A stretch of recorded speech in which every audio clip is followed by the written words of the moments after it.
अब हम पर हमला क्यों नहीं हो रहा है? सेलेस्टिना की धीमी आवाज़ येलेना और सामने खड़े अन्य लोगों तक पहुंची। येलेना ने कोई जवाब नहीं दिया, उसकी निगाहें सामने की ओर टिकी रहीं। वह जानती थी कि उसके लिए सतर्क रहना बहुत महत्वपूर्ण है। उसकी नज़रें यहाँ के अधिकांश लोगों से अधिक तेज थीं, और उसकी सहज बुद्धि बहुत अच्छी तरह से नियंत्रित थी। लेकिन यही कारण था कि वह हाई अलर्ट पर थी, क्योंकि उसकी सहज बुद्धि उसे किसी बात की चेतावनी नहीं दे रही थी। कोई खतरा नहीं, कुछ नहीं। ऐसा लगा जैसे पहली मंजिल पूरी तरह से सुनसान हो। वह मंजिल जो शून्य प्राणियों, विशेषकर शिकारी जीवों से भरी होनी चाहिए थी, भयावह रूप से खाली थी। और कोई नहीं जानता था कि क्यों। वे बस चलते रहे। सब कुछ एक जैसा ही लग रहा था, मानो विकृत दर्पण छवि हो। सेलेस्टिना ने ल्यूमिन और अन्य लोगों के साथ धीरे से बात की, लेकिन कैडेट्स ने अपनी सतर्कता कम करनी शुरू कर दी थी, येलेना के विपरीत। वह उन्हें दोष नहीं दे सकती थी। वे घंटों से चल रहे थे, और शुरुआत में उन्हें केवल कुछ घुसपैठियों से ही खतरा था, जिन्हें ल्यूमिन ने आसानी से खदेड़ दिया। वास्तव में किसी को भी अपने कौशल का परीक्षण करने का मौका नहीं मिला था। इसमें मुख्यतः ल्यूमिन और अज़रियल ही थे जिन्होंने लड़ाई और हत्या की थी। खैर, अज़रियल ने खुद को किनारे कर लिया था, उन कारणों के लिए जिन्हें येलेना समझ नहीं पाई थी। फिर वहाँ उसकी बचपन की दोस्त ल्यूमिन थी, जो शून्य काल कोठरी में आने के बाद से असामान्य रूप से शांत थी। उद्धरण ... यह ज़रूर होटल में हुआ होगा। हालांकि वह पूरे समय मेरे साथ था। जो भी हो, उसे पूरा यकीन था कि यह उसका काम नहीं था। न ही किसी और ने उसे परेशान किया था। इसलिए उसकी आंखें थोड़ी चौड़ी हो गईं। क्या ये सिस्टम था? पब फ्यूचर एड्स। वह ल्यूमिन की प्रणाली के बारे में जानती थी। यह एक रहस्य था जो केवल उन दोनों के बीच ही रखा गया था। जिस क्षण ल्यूमिने को सिस्टम प्राप्त हुआ, जिसने उसके मूल अद्वितीय कौशल को प्रतिस्थापित कर दिया, उसने येलेना पर भरोसा किया। सौभाग्यवश वह उसे किसी और को बताने से रोकने में सफल रही, यहाँ तक कि अपने परिवार को भी नहीं। अगर वह ईमानदार होती, उसे यह सिस्टम पसंद नहीं आया। निश्चित रूप से इसने ल्यूमिने को काफ़ी मजबूत बना दिया था, उसे उसके सपने के करीब ला दिया था, और वह इस बात से रोमांचित थी कि उसने हमेशा उसे मजबूत बनने में मदद की थी। लेकिन फिर भी वह इस पर भरोसा नहीं कर सकी। ये कहीं से भी आ गया था। वह इसके बारे में कुछ नहीं जानती थी। यह क्या चाहता था, ये कैसे काम करता था, या इसका अस्तित्व क्यों था। यह एक पहेली थी, और वह अज्ञात से नफरत करती थी। अगर यह सिस्टम था, तो क्या हुआ? क्या यह एक खोज है? हालांकि अब वह उससे पूछ नहीं सकती थी। थकी हुई येलेना ने अंततः आगे के रास्ते से अपनी नज़र हटाई और पीछे मुड़कर देखा। अन्य छात्र आपस में बातें करते हुए चल रहे थे, कुछ तो थकान के कारण एक दूसरे से चिपके हुए थे। लेकिन कुल मिलाकर वे काफ़ी अच्छी स्थिति में थे। पीछे मुड़कर देखने पर उसे प्रशिक्षक दिखाई दिए। वे भी उतने ही भ्रमित दिखाई दिए, संभवतः जैस्मीन के साथ स्थिति पर चर्चा कर रहे थे। लेकिन येलेना को सबसे अधिक आश्चर्य इस बात पर हुआ कि उसने अज़रियल और वर्जिल को एक साथ सबसे पीछे देखा। वह वर्जिल को पसंद नहीं करती थी, खासकर उस घटना के बाद से जो उसने पहले दिन की थी, उसका और ल्यूमिन का अपमान करके। और उसने सोचा कि अज़रियल भी ऐसा ही महसूस करेगा, क्योंकि वर्जिल के कारण उसका नाम बदनाम हो गया था। फिर भी वे यहाँ एक साथ बैठकर बातें कर रहे थे, और जो कुछ भी वे चर्चा कर रहे थे, वह इतना महत्वपूर्ण लग रहा था कि वे नहीं चाहते थे कि कोई और उसे सुन ले, ऐसा उनके गंभीर हाव भाव से पता चलता है। क्या वे मिलकर कुछ योजना बना रहे हैं? यह एक संभावना थी। उनमें से कोई भी अन्य कैडेटों के साथ शामिल नहीं हुआ था, फिर भी वे अकेले भी नहीं गए थे। वह समझ नहीं पा रही थी कि वे क्या सोच रहे थे। सब लोग रुकें। सेलेस्टिना की आवाज़ हवा में गूंजी और हर कैडेट का ध्यान अपनी ओर खींचा। वे स्तब्ध रह गए, उनकी सांसें प्रतीक्षा में रुक गईं। उन्हें लगा कि आखिरकार उन पर हमला होने वाला है। लेकिन यह कोई हमला नहीं था। नहीं, उनके सामने एक विशाल द्वार था। तारांकन तारांकन तारांकन तारांकन तारांकन। क्यों? सेलेस्टिना समझ नहीं पा रही थी कि यह कैसे हुआ। ये कभी इतना आसान नहीं माना गया था। फिर भी वे बॉस रूम के सामने खड़े थे।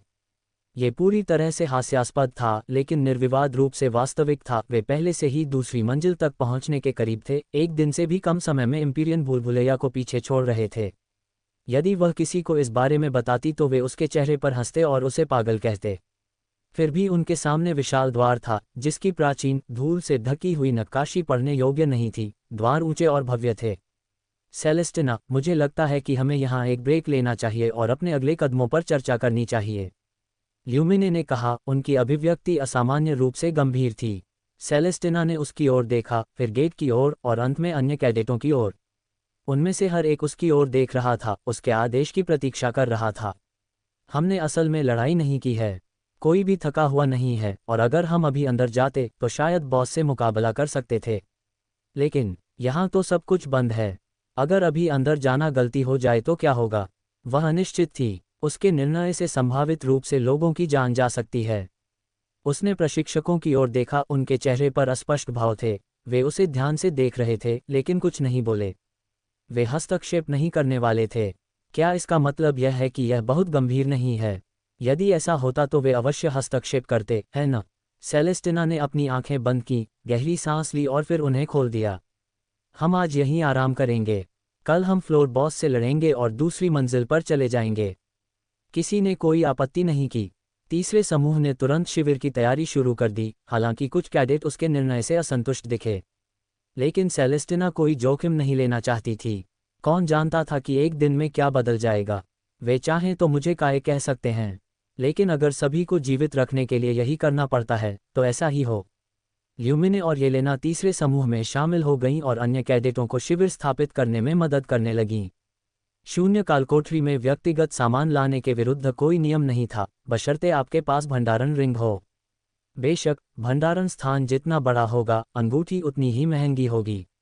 इसलिए, हालांकि कोई भी बिस्तर जैसी कोई अतिरिक्त चीज नहीं लाया था, फिर भी उनके पास खुद को आराम देने और शिविर में सहायता करने के लिए पर्याप्त सामान था।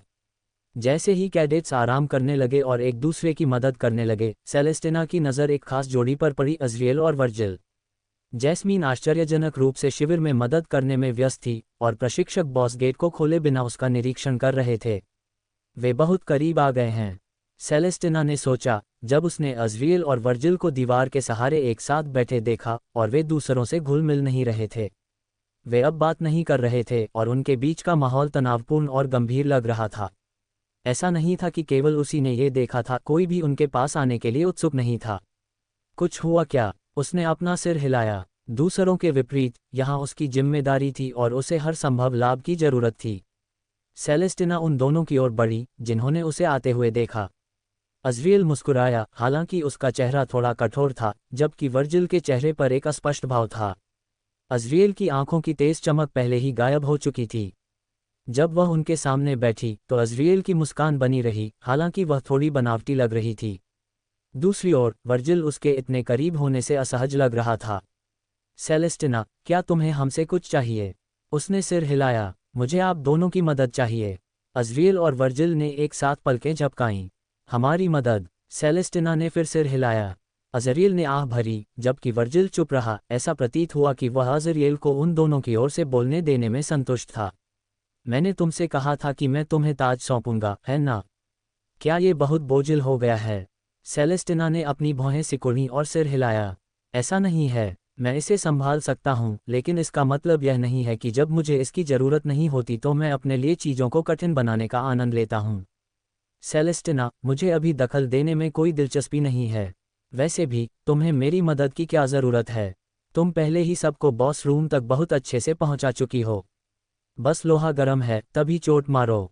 सेलेस्टिना ने अपनी आंखें सिकोड़ लीं। आप जानते हैं कि यह बहुत आसान था, किसी भी शून्य जीव ने हम पर हमला नहीं किया, कोई वास्तविक चुनौती नहीं थी, कोई खतरा नहीं था। मुझे इस स्थिति पर भरोसा नहीं है। कुछ गलत हो सकता है और मैं किसी को भी मरने से बचाना चाहता हूँ। अज़रिएल ने कंधे उचका दिए। तुम ज़रूरत से ज़्यादा सोच रही हो, सेलेस्टिना। शून्य काल कोठरी में फर्श समय समय पर बदलते रहते हैं। ये दुर्लभ है, पर असंभव नहीं। तुम जानती हो, शायद हमारी किस्मत अच्छी हो और कालकोठरी हम पर दया कर रही हो। कौन जाने, जिस मुसीबत की आप तलाश कर रहे हैं, हो सकता है कि वह मौजूद ही न हो, या हो सकता है कि वह दूसरी मंजिल पर हमारा इंतजार कर रही हो। सेलेस्टिना ने उसके शब्दों पर विचार करते हुए अपने होंठ काट लिए। वह सही कह रहा है। मंजिलें बदलती हैं और शायद ये सिर्फ किस्मत की बात है। लेकिन फिर भी, वह केवल भाग्य पर निर्भर नहीं रह सकती थी, और वह जानती थी कि अज़रिएल भी ऐसा नहीं करेगा, तो फिर क्यों? वह इतना निश्चिंत क्यों था? केवल वह ही नहीं, प्रशिक्षक, जैस्मीन, सभी शांत दिख रहे थे। क्या यही अनुभव में अंतर है? यदि ऐसा है तो शायद उसे उसकी सलाह पर ध्यान देना चाहिए। लेकिन सेलेस्टिना ने अपनी मुट्ठियां कसकर भींच लीं। उद्धरण चिन्ह ... मैं एपेक्स की मदद नहीं मांग रहा हूँ, मैं अपने दोस्त की मदद मांग रहा हूँ। वर्जिल उसके शब्दों से स्तब्ध दिख रहा था, जबकि अज़रियल के चेहरे की मुस्कान फीकी पड़ गई और उसकी जगह एक अस्पष्ट अभिव्यक्ति ने ले ली। मैं किसी को चोट लगने या इससे भी बदतर स्थिति का जोखिम नहीं उठाना चाहता, इसलिए कृपया अज़रियल, मैं नहीं चाहता कि कोई मरे। चाहे वे कहीं भी हों, कुछ भी हो सकता है। यही उसका विश्वास था। सेलेस्टिना ने उसकी मदद मांगते समय उसकी आंखों में आंखें नहीं मिलाईं। यदि किसी और ने उसे अभी सुना होता तो शायद उन्हें लगता कि वह अपना दिमाग खो रही है। उसके शब्दों के बाद तनावपूर्ण शांति छा गई। न तो अज़रियल और न ही वर्जिल ने कुछ कहा, क्योंकि उसने महसूस किया कि अलग अलग कारणों से उनकी निगाहें उस पर थीं। उद्धरण चिन्ह dot dot dot dot dot उद्धरण चिन्ह। अंततः अज़रियल ने आह भरते हुए चुप्पी तोड़ी। क्यों हर कोई हमेशा इतना अन्यायपूर्ण होता है? बॉस रूम के बाहर शिविर स्थापित करने में लगभग 1 घंटा लग गया। जल्द ही कैंप फायर जलने लगा, जिसके चारों ओर अधिकांश कैडेट इकट्ठे हो गए तथा हंसते हुए तथा स्नैक्स भूनते हुए आनंद ले रहे थे। यदि कोई तस्वीर लेता है तो आप सोचेंगे कि वे कैंपिंग यात्रा पर आए सामान्य छात्रों का समूह है, न कि शून्य कालकोठरी में साहसिक यात्री जहां किसी भी समय खतरा आ सकता है। अज़रियल को भी ऐसा ही लगा, जो दूर से सब कुछ देख रहा था। वह अपनी जगह से हिला तक नहीं था। वह बस देखता रहा। पास में ही टेंट लगाए गए थे, जहां कुछ कैडेट पहले से ही झपकी ले रहे थे, जबकि अन्य एकांत की तलाश में थे। ऐसा महसूस नहीं हुआ कि वे ऐसी जगह पर थे जहां हर कोने पर मौत छिपी हुई थी। यहां तक कि प्रशिक्षक, जिन्हें निष्पक्ष माना जाता था, कैडेटों के साथ घुल मिल रहे थे और उनकी हल्की फुल्की मौज मस्ती में शामिल हो रहे थे। जैस्मीन भी आग के चारों ओर बैठी थी, सेलेस्टिना, ल्यूमिन, येलेना और यहां तक कि वर्जिल के साथ 30 मिनट के एक अजीब माफी सत्र के बाद। सेलेस्टिना की हार्दिक विनती के बाद अज़रियल ने वर्जिल को ल्यूमिन और येलेना के साथ शांति स्थापित करने के लिए मजबूर किया था। उन्होंने मूलतः उसे सेलेस्टिना को बेच दिया।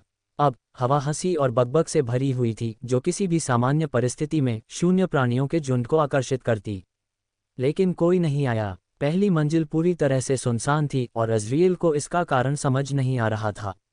उसने अपना सिर पीछे की ठंडी पत्थर की दीवार पर टिकाया और आह भरी। उसने अपनी बहन और सेलेस्टिना से कहा था कि वह आराम करेगा और एक तंबू में जाने का नाटक किया था। अब उसने स्वयं को यहाँ पाया, सभी से दूर, चुपचाप दृश्य का निरीक्षण करते हुए, पकड़े जाने से बचने के लिए अपने मन को दबाते हुए। उन्हें विश्वास था कि कोई भी कैडेट इस बात पर ध्यान नहीं देगा, हालांकि यदि जैस्मीन या प्रशिक्षक उन पर ध्यान केंद्रित करेंगे तो वे निश्चित रूप से उनकी उपस्थिति को भांप लेंगे। सच्चाई ये थी कि अज़रियल स्वयं को उनके साथ शामिल होने के लिए तैयार नहीं कर सका। आग के पास बैठना, हंसना और ऐसा व्यवहार करना जैसे कुछ भी गलत न हुआ हो। उसे याद नहीं आ रहा था कि आखिरी बार उसने कब मौज मस्ती की थी। ऐसा नहीं है कि उसे दूर से देखने में कोई आपत्ति थी। एक तरह से ये आरामदायक था। उन सभी को इतना बेफिक्र देखकर उनके चेहरे सच्ची मुस्कुराहट से चमक उठे। ये मुस्कुराहटें कब तक छीनी जाएंगी? वह आश्चर्यचकित हुए बिना न रह सका। क्या ये बॉस लड़ाई के दौरान होगा? पब फ्यूचर विज्ञापन, या शायद कुछ और घटित हो जाए, कुछ और भी बुरा, जो उनसे ये क्षणिक खुशी छीन ले। वे इस दुनिया के खतरों से तथा अपनी वास्तविकता के किनारों पर छाए अंधकार से इतने बेखबर थे। अज़रियल के विचार नकारात्मकता की ओर बढ़ने लगे और उसकी अभिव्यक्ति अंधकार में हो गई। निराश होकर उसने अपना सिर पीछे झुकाया और धीरे से दीवार पर पटक दिया तथा अपनी आंखें बंद कर लीं। मैं अपने जीवन में क्या कर रहा हूँ? वह एक ऐसे रास्ते पर चल रहा था जो अंतहीन लग रहा था, जिसका कोई स्पष्ट गंतव्य नहीं था। उन्होंने बिना किसी कारण के निर्णय लिए, केवल मूल कथानक से भविष्य को बदलने की अस्पष्ट इच्छा से प्रेरित होकर। लेकिन उसके बाद क्या हुआ? वह क्या चाहता था? उसके पास अभी भी कोई जवाब नहीं था। माफ़ करना। एक डरपोक आवाज़ सुनकर अज़रियल की आंखें खुल गईं। उसके सामने अकादमी की वर्दी पहने एक लड़की खड़ी थी। उसके काले बाल उसके कंधों तक हल्के से गिर रहे थे। उसकी गहरी आंखें घबराहट से बड़ी हो गई थीं। वह एक भयभीत जानवर की तरह लग रही थी, थोड़ा कांप रही थी, मानो किसी भी क्षण भागने को तैयार हो। अज़रियल ने आश्चर्यचकित होकर पलकें झपकाईं। उसने सोचा था कि किसी ने उस पर ध्यान नहीं दिया, लेकिन जाहिर है वह गलत था। क्या मैं आपकी मदद कर सकता हूँ, कैडेट काना? लड़की की आंखें आश्चर्य से चौड़ी हो गईं। यह तुम्हें मेरी नाआउच पता है। वह सिहर उठी और बीच वाक्य में ही अपनी जीभ काट ली। अज़रियल ने मुस्कुराहट दबा ली, उसकी भद्दापन पर हंसने से बचने की कोशिश की। कितनी प्यारी, अनाड़ी लड़की है। मेरे लिए अपने सहपाठियों के नाम जानना स्वाभाविक है। Cadet कानाए, 101 rank. अज़रियल ने हल्के से कहा और दर्द से उसकी आंखों के कोनों में आंसू बनते देखे। उफ, कितना शर्मनाक है। काने ने मन ही मन बुदबुदाया। उसके गाल लाल हो गए थे जब वह उसके सामने बैठी, उसकी पीठ सीधी थी और वह स्पष्ट रूप से घबराई हुई थी। अज़रियल ने एक क्षण तक उसका अध्ययन किया, ये जानने के लिए उत्सुक था कि वह यहाँ क्यों आई है। तो मैं आपके लिए क्या कर सकता हूँ, कैडेट काना? उसने उसे और अधिक घबराने से बचाने के लिए अपने स्वर को नर्म रखते हुए पूछा। आह, हाँ, आप देखिए, मैं यहाँ हूँ क्योंकि उन्होंने मुझसे कहा था। उसकी आवाज़ धीमी होती गई और धीरे धीरे लगभग फुसफुसाहट में बदल गई। अज़रियल ने अपनी भौहें सिकोड़ लीं। उन्होंने आपसे ऐसा करने को कहा। उसने उसकी नज़रों से बचते हुए सिर हिलाया। उद्धरण चिन्ह डॉट डॉट डॉट। यह एक चुनौती थी, एक चुनौती। काने ने फिर से सिर हिलाया, वह उसकी आंखों में आंखें डालने में बहुत शर्मिंदा थी। मैं समझ गया, अज़रियल ने कहा। उसे समझ नहीं आ रहा था कि वह क्या जवाब दे। यह कोई आश्चर्य की बात नहीं थी, लोग कैंप फायर के आसपास के निश्चिंत वातावरण में खोए हुए थे। ये स्वाभाविक ही था कि वे मूर्खतापूर्ण निर्णय लेंगे, विशेषकर चुनौतियों के मामले में। फिर भी वह काना के लिए दुख महसूस करने से खुद को नहीं रोक सका, जो पूरी स्थिति से बहुत दुखी लग रही थी। यदि मैंने अशिष्टता की या आपको बाधित किया तो मुझे खेद है, काने ने धीरे से कहा। उसकी आवाज़ में खेद था। अज़रियल ने उसे आश्वस्त करने वाली मुस्कान दी। कोई बात नहीं, तुमने मुझे बिल्कुल भी नहीं टोका। असल में मुझे हैरानी है कि तुमने चुनौती स्वीकार कर ली। काना ने बेचैनी से अपने होंठ काटे। उद्धरण चिन्ह डॉट डॉट डॉट। मैं भी थोड़ा आपके बारे में उत्सुक था। अज़रियल ने आश्चर्य से अपनी भौहें उठाईं। जिज्ञासु हूँ, है ना? उसने इसकी उम्मीद नहीं की थी। अधिकांश कैडेट या तो उससे बचते थे या उसकी प्रतिष्ठा से भयभीत होकर उससे दूरी बनाए रखते थे। उसका कितना साहस है? आप किस बारे में उत्सुक हैं? उन्होंने धीरे से मुस्कुराते हुए पूछा। ये दुर्लभ बात थी कि उसका कोई सहपाठी इस तरह उससे संपर्क करे। वह लोगों से सक्रिय रूप से बचते नहीं थे, लेकिन वह उन्हें आमंत्रित भी नहीं करते थे। ये देखकर कि कानाए को सही शब्द खोजने में कठिनाई हो रही थी, अज़रियल ने उसके लिए चीज़ें आसान बनाने का निर्णय लिया। क्या हम सच या हिम्मत का खेल खेलें? काना ने उसके प्रस्ताव पर आश्चर्य व्यक्त करते हुए पलकें झपकाईं, लेकिन कुछ क्षणों की हिचकिचाहट के बाद उसने सिर हिला दिया। अज़रियल धीरे से हंसा। वैसे भी उसके पास करने के लिए कुछ बेहतर नहीं था, तो क्यों न इस छोटे से खेल के साथ समय बिताया जाए। तो फिर मैं शुरू करूंगा, अज़रियल ने दीवार से अपनी पीठ सीधी करते हुए और काने की नज़र से नज़र मिलाते हुए कहा। इस बार उसने अपनी नज़रें नहीं हटाईं, बल्कि उसकी नज़रें थामे रखने की पूरी कोशिश की। सच या हिम्मत? उद्धरण चिन्ह डॉट डॉट डॉट।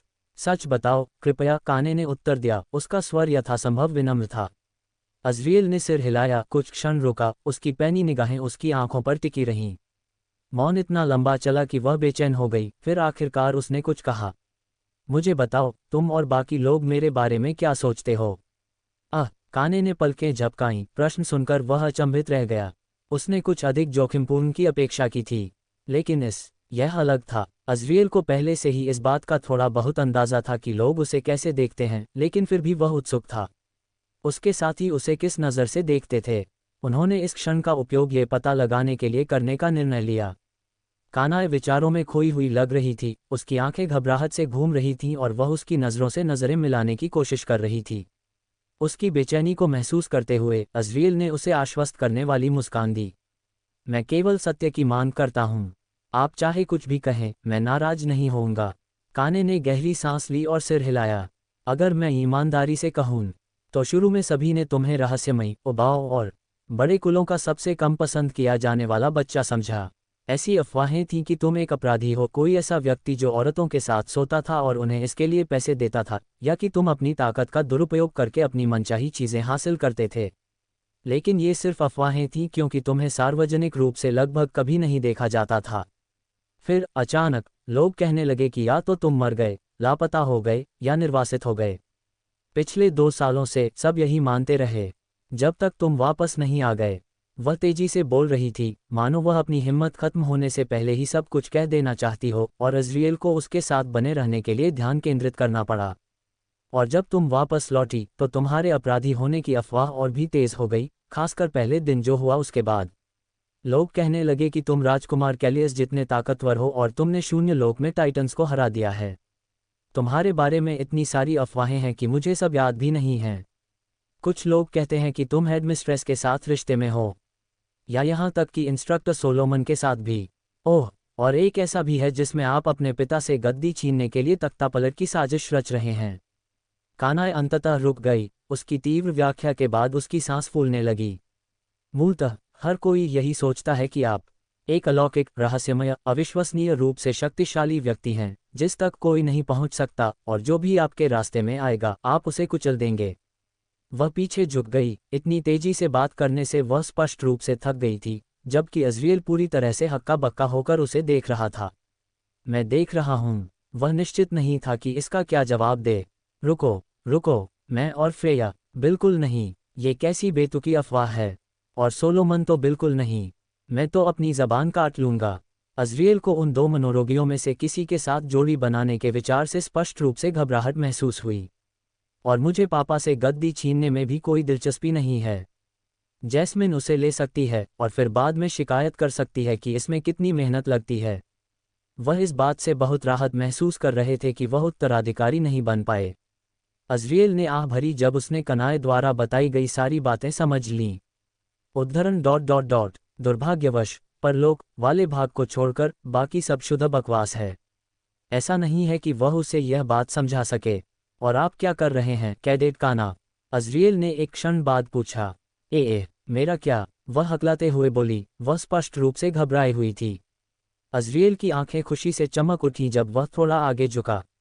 आपने मुझे बताया कि दूसरे लोग मेरे बारे में क्या सोचते हैं, लेकिन आप क्या सोचते हैं? कानाए उसकी आंखों में आंखें नहीं मिला पा रही थी। उसकी निगाहें घबराहट से इधर उधर घूम रही थीं, मानो वह गिलोटिन के नीचे खड़ी हो। एक गलत शब्द से उसकी किस्मत का फैसला होने वाला था। तनाव उस पर हावी हो गया, लेकिन वह जानती थी कि यह उसकी अपनी गलती थी। उसने चुनौती स्वीकार कर ली थी और फिर अज़रियल के खेल में भी शामिल हो गई थी। अब उसके पास परिणाम भुगतने के अलावा कोई विकल्प नहीं था। एक अनंत काल के बाद आखिरकार उसकी नज़रें उसकी नज़रों से मिलीं। उसकी नज़रों की तीव्रता ने उसे जवाब देने के लिए प्रेरित किया। अपनी मुट्ठियां भींचते हुए उसने गहरी सांस ली और नीचे देखा। उद्धरण चिन्ह। मुझे लगता है कि मैं तुम्हारे बारे में गलत था। मेरे बारे में गलत? अज़रियल की जिज्ञासा स्पष्ट थी। उसकी भौहें आश्चर्य से उठी हुई थीं। उसने विनम्रतापूर्वक सिर हिलाया। आप देखिए, दूसरों की तरह मुझे भी लगता था कि महान कुलों के बच्चे बिल्कुल अलग स्तर पर होते हैं। मैंने उन अफवाहों पर यकीन कर लिया था कि आप जानते हैं। लेकिन आज आप सबको देखने के बाद, जैसे ही उसने जैस्मीन और सेलेस्टिना की ओर देखा जो अन्य कैडेटों के साथ बातचीत कर रही थी, उसकी आवाज़ धीमी पड़ गई। अज़रियल ने उसकी निगाह का अनुसरण किया और मंद मंद मुस्कुराया। अंत में आपको एहसास हुआ कि हम आप में से बाकी लोगों से बहुत अलग नहीं हैं। काना ने तेजी से अपना सिर उसकी ओर घुमाया और जोर से सिर हिलाया। हाँ, ये सही है। हालांकि मैं अभी भी घबरा रहा हूँ। अंतिम भाग महज एक फुसफुसाहट थी जो उसके सुनने के लिए नहीं थी, लेकिन उसने सुन ली। अज़रियल की मुस्कान व्यंग्यात्मक हो गई। आखिरकार, मैं अभी भी उसकी नज़रों में एक राजकुमार हूँ। स्थिति में अंतर अभी भी बना हुआ था। अधिक ये लगभग मनोरंजक था। उसकी पिछली दुनिया में राजसी सत्ता अधिक औपचारिक थी, कोई वास्तविक शक्ति नहीं थी। फिर भी ऐसा प्रतीत होता है कि मानवता पीछे की ओर जा रही है, उन दिनों की ओर लौट रही है जब राजा अधिकार के साथ शासन करते थे।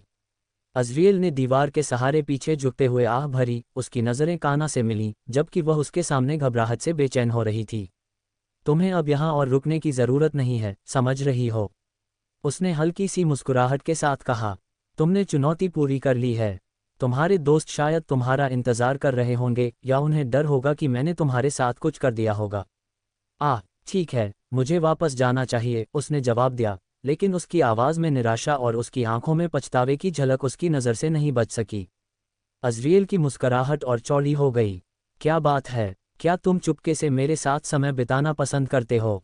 नहीं, बिल्कुल नहीं। पब फ्यूचर विज्ञापन, कानाए ने घबराहट में कहा। उसके गाल लाल हो गए। अज़रियल ने चंचलता से अपनी आंखें सिकोड़ लीं। ओह, तो अब तुम्हें मुझसे बात करना पसंद नहीं? बस इतना ही। उसका चेहरा पीला पड़ गया जब उसने अपने हाथों को उसके सामने हिलाया। उसकी आंखें घबराहट से बड़ी हो गईं। नहीं, मेरा ऐसा मतलब नहीं था। अज़रियल ने उसकी बात काटते हुए हंस दिया। उफ़, शांत हो जाओ, कैडेट काना। मैं बस तुम्हारे साथ खिलवाड़ कर रहा हूँ।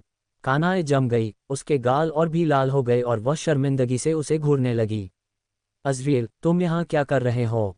काना के पीछे से आई आवाज़ सुनकर अज़रियल का सिर अचानक ऊपर उठा। उसकी आंखें आश्चर्य से थोड़ी चौड़ी हो गईं। काना भी घूम गई और चौंक कर चीख पड़ी। उसका चेहरा और भी पीला पड़ गया।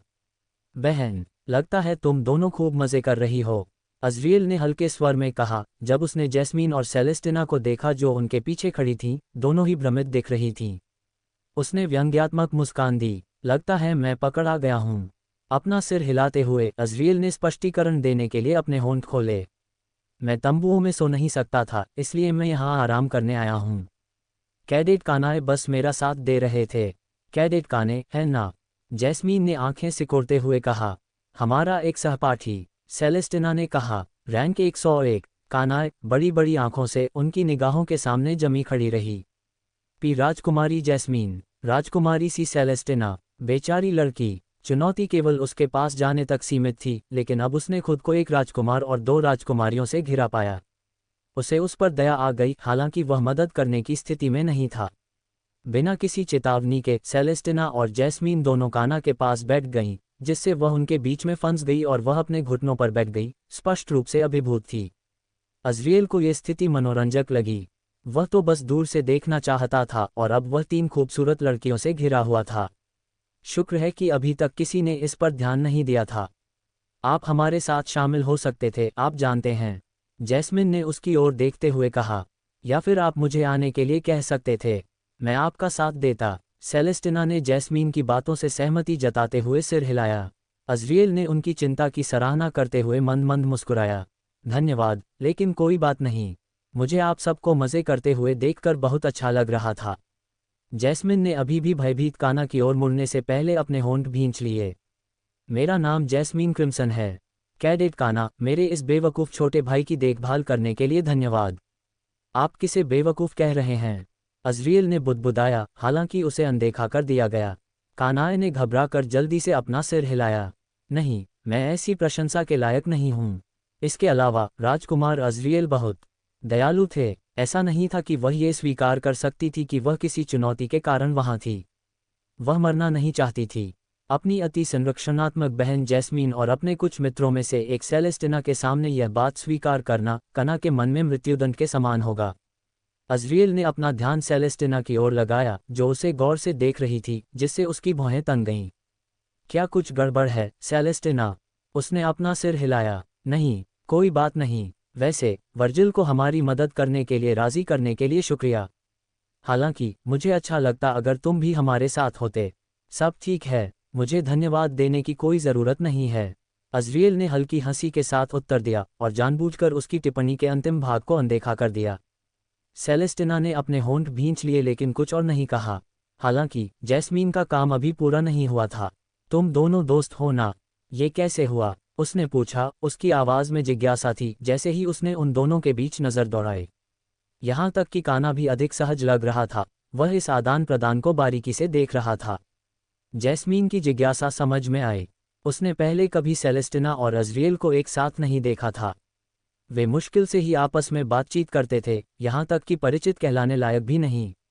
अज़रियल ने सेलेस्टिना की ओर देखा, उसकी मुस्कुराहट और चौड़ी हो गई तथा उसकी आंखों में शरारत चमक उठी। उसने संदेह के कारण अपनी स्थिति सीमित कर ली, क्योंकि उसे लगा कि कहीं कोई परेशानी तो नहीं है। ये वास्तव में एक मज़ेदार कहानी है, प्रिय बहन, अज़रियल ने शुरू किया। जैस्मीन और काने दोनों थोड़ा झुकीं, उनकी रुचि जागृत हुई और उन्होंने उसे जारी रखने के लिए प्रेरित किया। देखिए, अगर आप जानना चाहते हैं कि यह सब कैसे शुरू हुआ, तो हमें क्रिसमस भोज पर वापस जाना होगा। उस समय, मैं वास्तव में प्रस्ताव करता हूँ। अरे बेवकूफ़, उसे इसके बारे में मत बताना। सेलेस्टिना की आवाज़ ने उसे अचानक रोक दिया। जब उसने अपने हाथों से उसके मुंह को थपथपाया, उसका चेहरा उसके चेहरे से कुछ इंच की दूरी पर था और वह अपने चमकीले लाल गालों से उसे घूर रही थी। अज़रियल ने आश्चर्य से पलकें झपकाईं, उसके शब्द उसके कोमल हाथों से दब गए। वह भोज एक काला इतिहास है। उस दिन के बारे में किसी को मत बताना। सेलेस्टिना ने पूछा। उसका चेहरा शर्म से लाल हो गया। वह केवल सिर हिला सका, उसकी आंखें अभी भी बड़ी थीं, जबकि अन्य लोग स्तब्ध होकर चुपचाप दृश्य को देख रहे थे। संतुष्ट होकर सेलेस्टिना ने अपने हाथ खींच लिए और उनकी निगाहों से बचते हुए अजीब तरह से खांसने लगी। उद्धरण डॉट डॉट डॉट कोमल। उसके हाथ अविश्वसनीय रूप से मुलायम थे, जैसे उसने कभी कोई हथियार नहीं चलाया हो, हालांकि वह जानता था कि यह सच नहीं था। जैसे जैसे सेलेस्टिना की शर्मिंदगी बढ़ती गई, वातावरण तनावपूर्ण होता गया। उसने अपने लिए एक और काला इतिहास रच दिया था, हालांकि अज़रियल इतना समझदार था कि उसने इस ओर ध्यान नहीं दिलाया। खैर, ये देखकर अच्छा लगा कि कम से कम तुम दोनों दोस्त तो हो। मुझे खुशी है, जैस्मिन ने हल्की सी मुस्कान के साथ कहा। हालांकि काना स्पष्ट रूप से असहज दिख रही थी तथा स्पष्ट रूप से असहज महसूस कर रही थी। कोई भी उसे दोष नहीं दे सकता था, एक राजकुमार और दो राजकुमारियों से घिरा होना कोई सामान्य स्थिति नहीं थी। जैस्मीन की अभिव्यक्ति थोड़ी देर के लिए नर्म पड़ गई, लेकिन जब उसने अज़रियल की ओर देखा तो उसकी आंखें सिकुड़ गईं। उनके बीच हुई मौन बातचीत अन्य दो लोगों द्वारा अनदेखे रह गई। तुम मुझे सब कुछ बाद में बताओगे? नहीं चाहता तो फिर मैं माँ को बता दूंगी कि तुम यहाँ पहले दिन नशे में धुत हो गई थी। धमकी सुनकर अज़रियल के होंठ कस गए। वे बिना शब्दों के संवाद करने में कुशल हो गए थे, लेकिन अब ऐसा लग रहा था कि उसकी बहन सेलेस्टिना को लेकर उसे ब्लैकमेल कर रही थी। क्या मैं तुम्हें खरीदारी के लिए ले जाऊं? अज़रियल ने सौदा करने का प्रयास करते हुए प्रस्ताव दिया। जैस्मिन का चेहरा चिंतन और हताशा के मिश्रण में बदल गया और फिर उसने निराशा भरी नज़रों से उसे घूरा। अभी नहीं, मुझे पता है कि बात उस सगाई की है जो तुमने उससे उस भोज में की थी। तुम मुझे बाद में सब कुछ बताओगे। तुम्हें पता था? अज़रियल की आंखें थोड़ी चौड़ी हो गईं। मुझे लगा था कि माँ और पिताजी ने इसे सबसे छुपा रखा है। आपसे भी? ज़रूर मुझे पता था, मैं तुम्हारी बहन हूँ। जैस्मीन के चेहरे पर गर्व और चिढ़ाने का मिश्रण था। वह कोई साधारण व्यक्ति नहीं थी, वह जैस्मीन क्रिम्सन थी। ठीक है, सब लोग सो जाएंगे तब मैं तुम्हें बताऊंगी। अच्छा। जब भाई बहन इस शब्दहीन बातचीत का आदान प्रदान कर रहे थे, सेलेस्टिना और काना अपने विचारों में खोई रहीं और उनके सामने हो रही खामोश रस्साकशी से अनजान रहीं। इसके बाद माहौल धीरे धीरे सामान्य हो गया। तनाव कम हो गया क्योंकि सभी लोग सहजता से बातचीत करने लगे। हालांकि कनाए ने जल्द ही बाहर निकल लिया, जैसे कि वह नरक के द्वार से बचकर आए हो। उसके जल्दी से चले जाने पर उन तीनों ने एक दूसरे को प्रसन्नता भरी नज़रों से देखा। अगले 1 घंटे तक अज़रियल, जैस्मीन और सेलेस्टिना ने अपनी बातचीत को हल्का फुल्का रखा, मामूली बातों पर चर्चा की और किसी भी गंभीर विषय पर बात करने से परहेज किया। अंततः सेलेस्टिना ने माफ़ी मांगी और रात को आराम करने के लिए अपने तंबू में चली गई। कल एक महत्वपूर्ण दिन था, उन्हें पहली मंजिल के बॉस का सामना करना था और दूसरी मंजिल पर उतरने की तैयारी करनी थी। कैडेट अपना सामान पैक कर रहे थे और बॉस रूम में प्रवेश करने की तैयारी कर रहे थे। पिछली रात का आनंदमय वातावरण गायब हो चुका था, उसकी जगह गंभीर भाव और तनावपूर्ण, उदास वातावरण ने ले ली थी। इसमें कोई आश्चर्य की बात नहीं थी, उनमें से अधिकांश भयभीत थे और उन्हें कौन दोषी ठहरा सकता था। उन्होंने शून्य काल कोठरी में शायद ही किसी लड़ाई का सामना किया था और पूरी पहली मंजिल एक निर्जन क्षेत्र में बदल गई थी। कुछ लोगों ने तो ये भी अनुमान लगाया कि इसे 5वीं मंजिल की तरह सुरक्षित क्षेत्र घोषित किया जा सकता है, लेकिन अब ये बात अप्रासंगिक है। जो बात मायने रखती थी वह थी आगे की कठिन चुनौती। वे शून्य काल कोठरी के पहले बॉस का सामना करने वाले थे, जिनके पास युद्ध का कोई अनुभव नहीं था। तनाव स्पष्ट था और यह सभी के लिए चिंताजनक था। उनमें घबराहट न होने का एकमात्र कारण यह था कि कुछ कैडेट शांत रहे और उन्होंने अन्य को संभालने में मदद की। फ्रॉस्ट कबीले की राजकुमारी का उनके बीच होना कई लोगों को आश्वस्त कर गया तथा शीर्ष कैडेटों में से एक वर्जिल द्वारा अपना समर्थन देने से उन्हें कुछ राहत मिली। फिर भी स्वयं सर्वोच्च अधिकारी की ओर से सहायता न मिलने से कुछ लोगों में चुपचाप नाराजगी पैदा होने लगी थी। क्या आप सचमुच इससे दूर रहने की योजना बना रहे हैं? जैस्मीन ने अज़रियल के बगल में खड़े होकर पूछा, जब वे कैडेटों को बॉस लड़ाई के लिए तैयार होते देख रहे थे। कोई स्पष्ट योजना नहीं थी। पहली मंजिल पर बैठे बॉस के बारे में किसी को ज़्यादा जानकारी नहीं थी। बॉस का बदलना दुर्लभ था, विशेष रूप से पहली मंजिल पर, लेकिन अब कुछ भी निश्चित नहीं लग रहा था। भले ही बॉस नहीं बदला हो, लेकिन इसके बारे में बहुत कम जानकारी थी। शून्य काल कोठरी से संबंधित जानकारी, विशेष रूप से बॉस और अन्य महत्वपूर्ण विवरणों के बारे में जानकारी लीक करने पर सख्त प्रतिबंध लगा दिया गया था। उद्धरण चिन्ह ... मैं हूँ। क्या तुम्हें यकीन है ये तुम्हारा पहली बार होगा जब तुम किसी फ्लो बॉस से लड़ोगे? यह एक अनोखा अनुभव होगा। जैस्मीन ने दबाव डाला, उसकी चिंता स्पष्ट थी। लेकिन अज़रियल अविचलित रहा, उसकी अभिव्यक्ति उदासीन रही और वह कैडेटों को देखता रहा। मुझे यकीन है। उद्धरण चिन्ह ... अच्छा ऐसा है, जैस्मीन ने जवाब दिया, उसके स्वर में निराशा झलक रही थी। उसने उसके चेहरे की ओर देखा, उसके विचारों को पढ़ने की कोशिश की, लेकिन वह एक बंद किताब बना रहा। कल भी जब वह उसे देखने गई तो वह घबरा गई थी, क्योंकि वह उस तंबू से गायब था जहां उसे आराम करना चाहिए था। सौभाग्यवश वह उन्हें दूर से ही देख रहा था। लेकिन क्यों? पब फ्यूचर विज्ञापन, वह हमेशा सभी को दूर क्यों रखता था? तुम मेरे सामने कब खुलोगे? उसने सोचा, वह चाहती थी कि वह अंततः उसे अपने अंदर आने दे, लेकिन वह उस पर दबाव नहीं डाल सकती थी, वह उसे दूर नहीं धकेलना चाहती थी। उद्धरण चिन्ह। आप निराश हैं? अज़रियल ने अचानक पूछा, उसकी नज़र अभी भी सामने टिकी हुई थी। जैस्मीन की आंखें थोड़ी चौड़ी हो गईं। वह अपने होंठ काटने लगी, उसे समझ नहीं आ रहा था कि क्या जवाब दे। क्या आप भी बाकियों की तरह मुझसे निराश हैं? आपकी उम्मीदें पूरी न कर पाने के कारण? उनकी आवाज़ शांत थी, लेकिन उनके शब्दों में वज़न था। मैंने तुम्हें निराश किया है न? जैस्मिन उसे बिल्कुल भी नहीं पढ़ सकी। मैं निराश नहीं हूँ, वह फुसफुसाई। झूठा। उसकी त्वरित फटकार से वह चौंक गई। वह एक बार फिर ठिठक गई, उसे समझ नहीं आ रहा था कि वह क्या जवाब दे। मैं नहीं हूँ। हाँ, आप हैं। ऐसा होना सामान्य है। मैं अज़रियल क्रिम्सन हूँ। सभी को मुझसे उम्मीदें हैं। आप चाहते हैं कि मैं नेतृत्व करूं, शून्य प्राणियों का नाश करूं, और सभी मुझे किसी न किसी नायक के रूप में देखें। आप चाहते हैं कि मैं वह व्यक्ति बनूं जो उस कमरे में जाए और अकेले ही बॉस को मार डाले।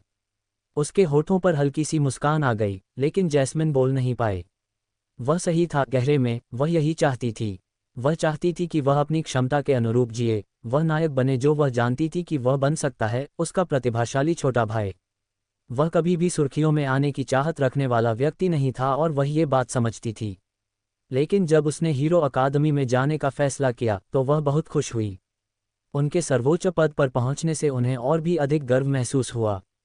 तो हाँ, ये कहना झूठ होगा कि वह इस बात से निराश नहीं थी कि वह अब इसमें शामिल नहीं हुआ। अयोग्य राजकुमार। उसके मुंह से ये शब्द सुनकर जैस्मीन का दिल बैठ गया। मुझे दिया गया सबसे प्रसिद्ध खिताब। उद्धरण चिन्ह। उद्धरण चिन्ह। उसे शीर्षक से ही आश्चर्य नहीं हुआ था। वह जानती थी कि लोग ऑनलाइन उसके बारे में कानाफूसी करते हैं, भले ही महान कुलों के बच्चों के खिलाफ बदनामी तकनीकी रूप से अवैध थी। इंटरनेट एक जंगली जगह थी, विशेष रूप से इस युग में। उसे यह जानकर आश्चर्य हुआ कि उसने इस बात को स्वीकार किया, उसने इस बारे में बात की। वह हमेशा यह मानती थी कि उसे इस बात की परवाह नहीं है कि दूसरे लोग उसके बारे में क्या कहते हैं। वह इस बात से भयभीत थी कि वह आगे क्या कहेगा। उसके अगले शब्दों ने उसे अवाक कर दिया। मुझे लगता है कि मेरे लिए इससे अधिक उपयुक्त कोई शीर्षक नहीं है। तारांकन तारांकन तारांकन तारांकन तारांकन। सेलेस्टिना एकत्रित कैडेटों के सामने खड़ी थी, उनकी पीठ कड़ी थी, हवा में तनाव स्पष्ट महसूस हो रहा था। उनमें से कई लोग हिचकिचा रहे थे, यहाँ तक कि डरे हुए भी थे, और वह उन्हें दोष नहीं दे सकती थी। अब फ्लो बॉस का सामना करने का समय आ गया था। उसने पूरा दिन इंतजार किया, फिर भी कुछ नहीं हुआ। प्रशिक्षकों की ओर से कोई आक्रमण या हस्तक्षेप नहीं। अब देरी की कोई गुंजाइश नहीं थी। समूह पर एक आखिरी नज़र डालते हुए वह आगे के विशाल द्वार की ओर मुड़ी। उसके कदमों की आहट गलियारे में गूंज रही थी, जो उसके दिल की धड़कन के साथ तालमेल बिठा रही थी, जो उसकी छाती में और भी जोर से धड़क रही थी। वह भी डरी हुई थी, लेकिन डर अच्छा था। डर ने उसे जिंदा रखा। विशाल द्वार के सामने खड़ी होकर उसने अपना दाहिना हाथ उसकी धूल से ढकी सतह पर रख दिया। जैसे ही उसने ऐसा किया, उनके नीचे की जमीन कांप उठी। जैसे ही नीली रोशनी खांचों में भरने लगी, धूल उड़ने लगी और हर सेकंड के साथ वह और अधिक चमकने लगी। झटके तेज हो गए और धीरे धीरे कैडेटों की आश्चर्यचकित निगाहों के सामने विशाल द्वार खुलने लगे। ये बात है, अब पीछे मुड़ने का कोई रास्ता नहीं था। आज वह अपने प्रथम तल के बॉस को मार डालेगी।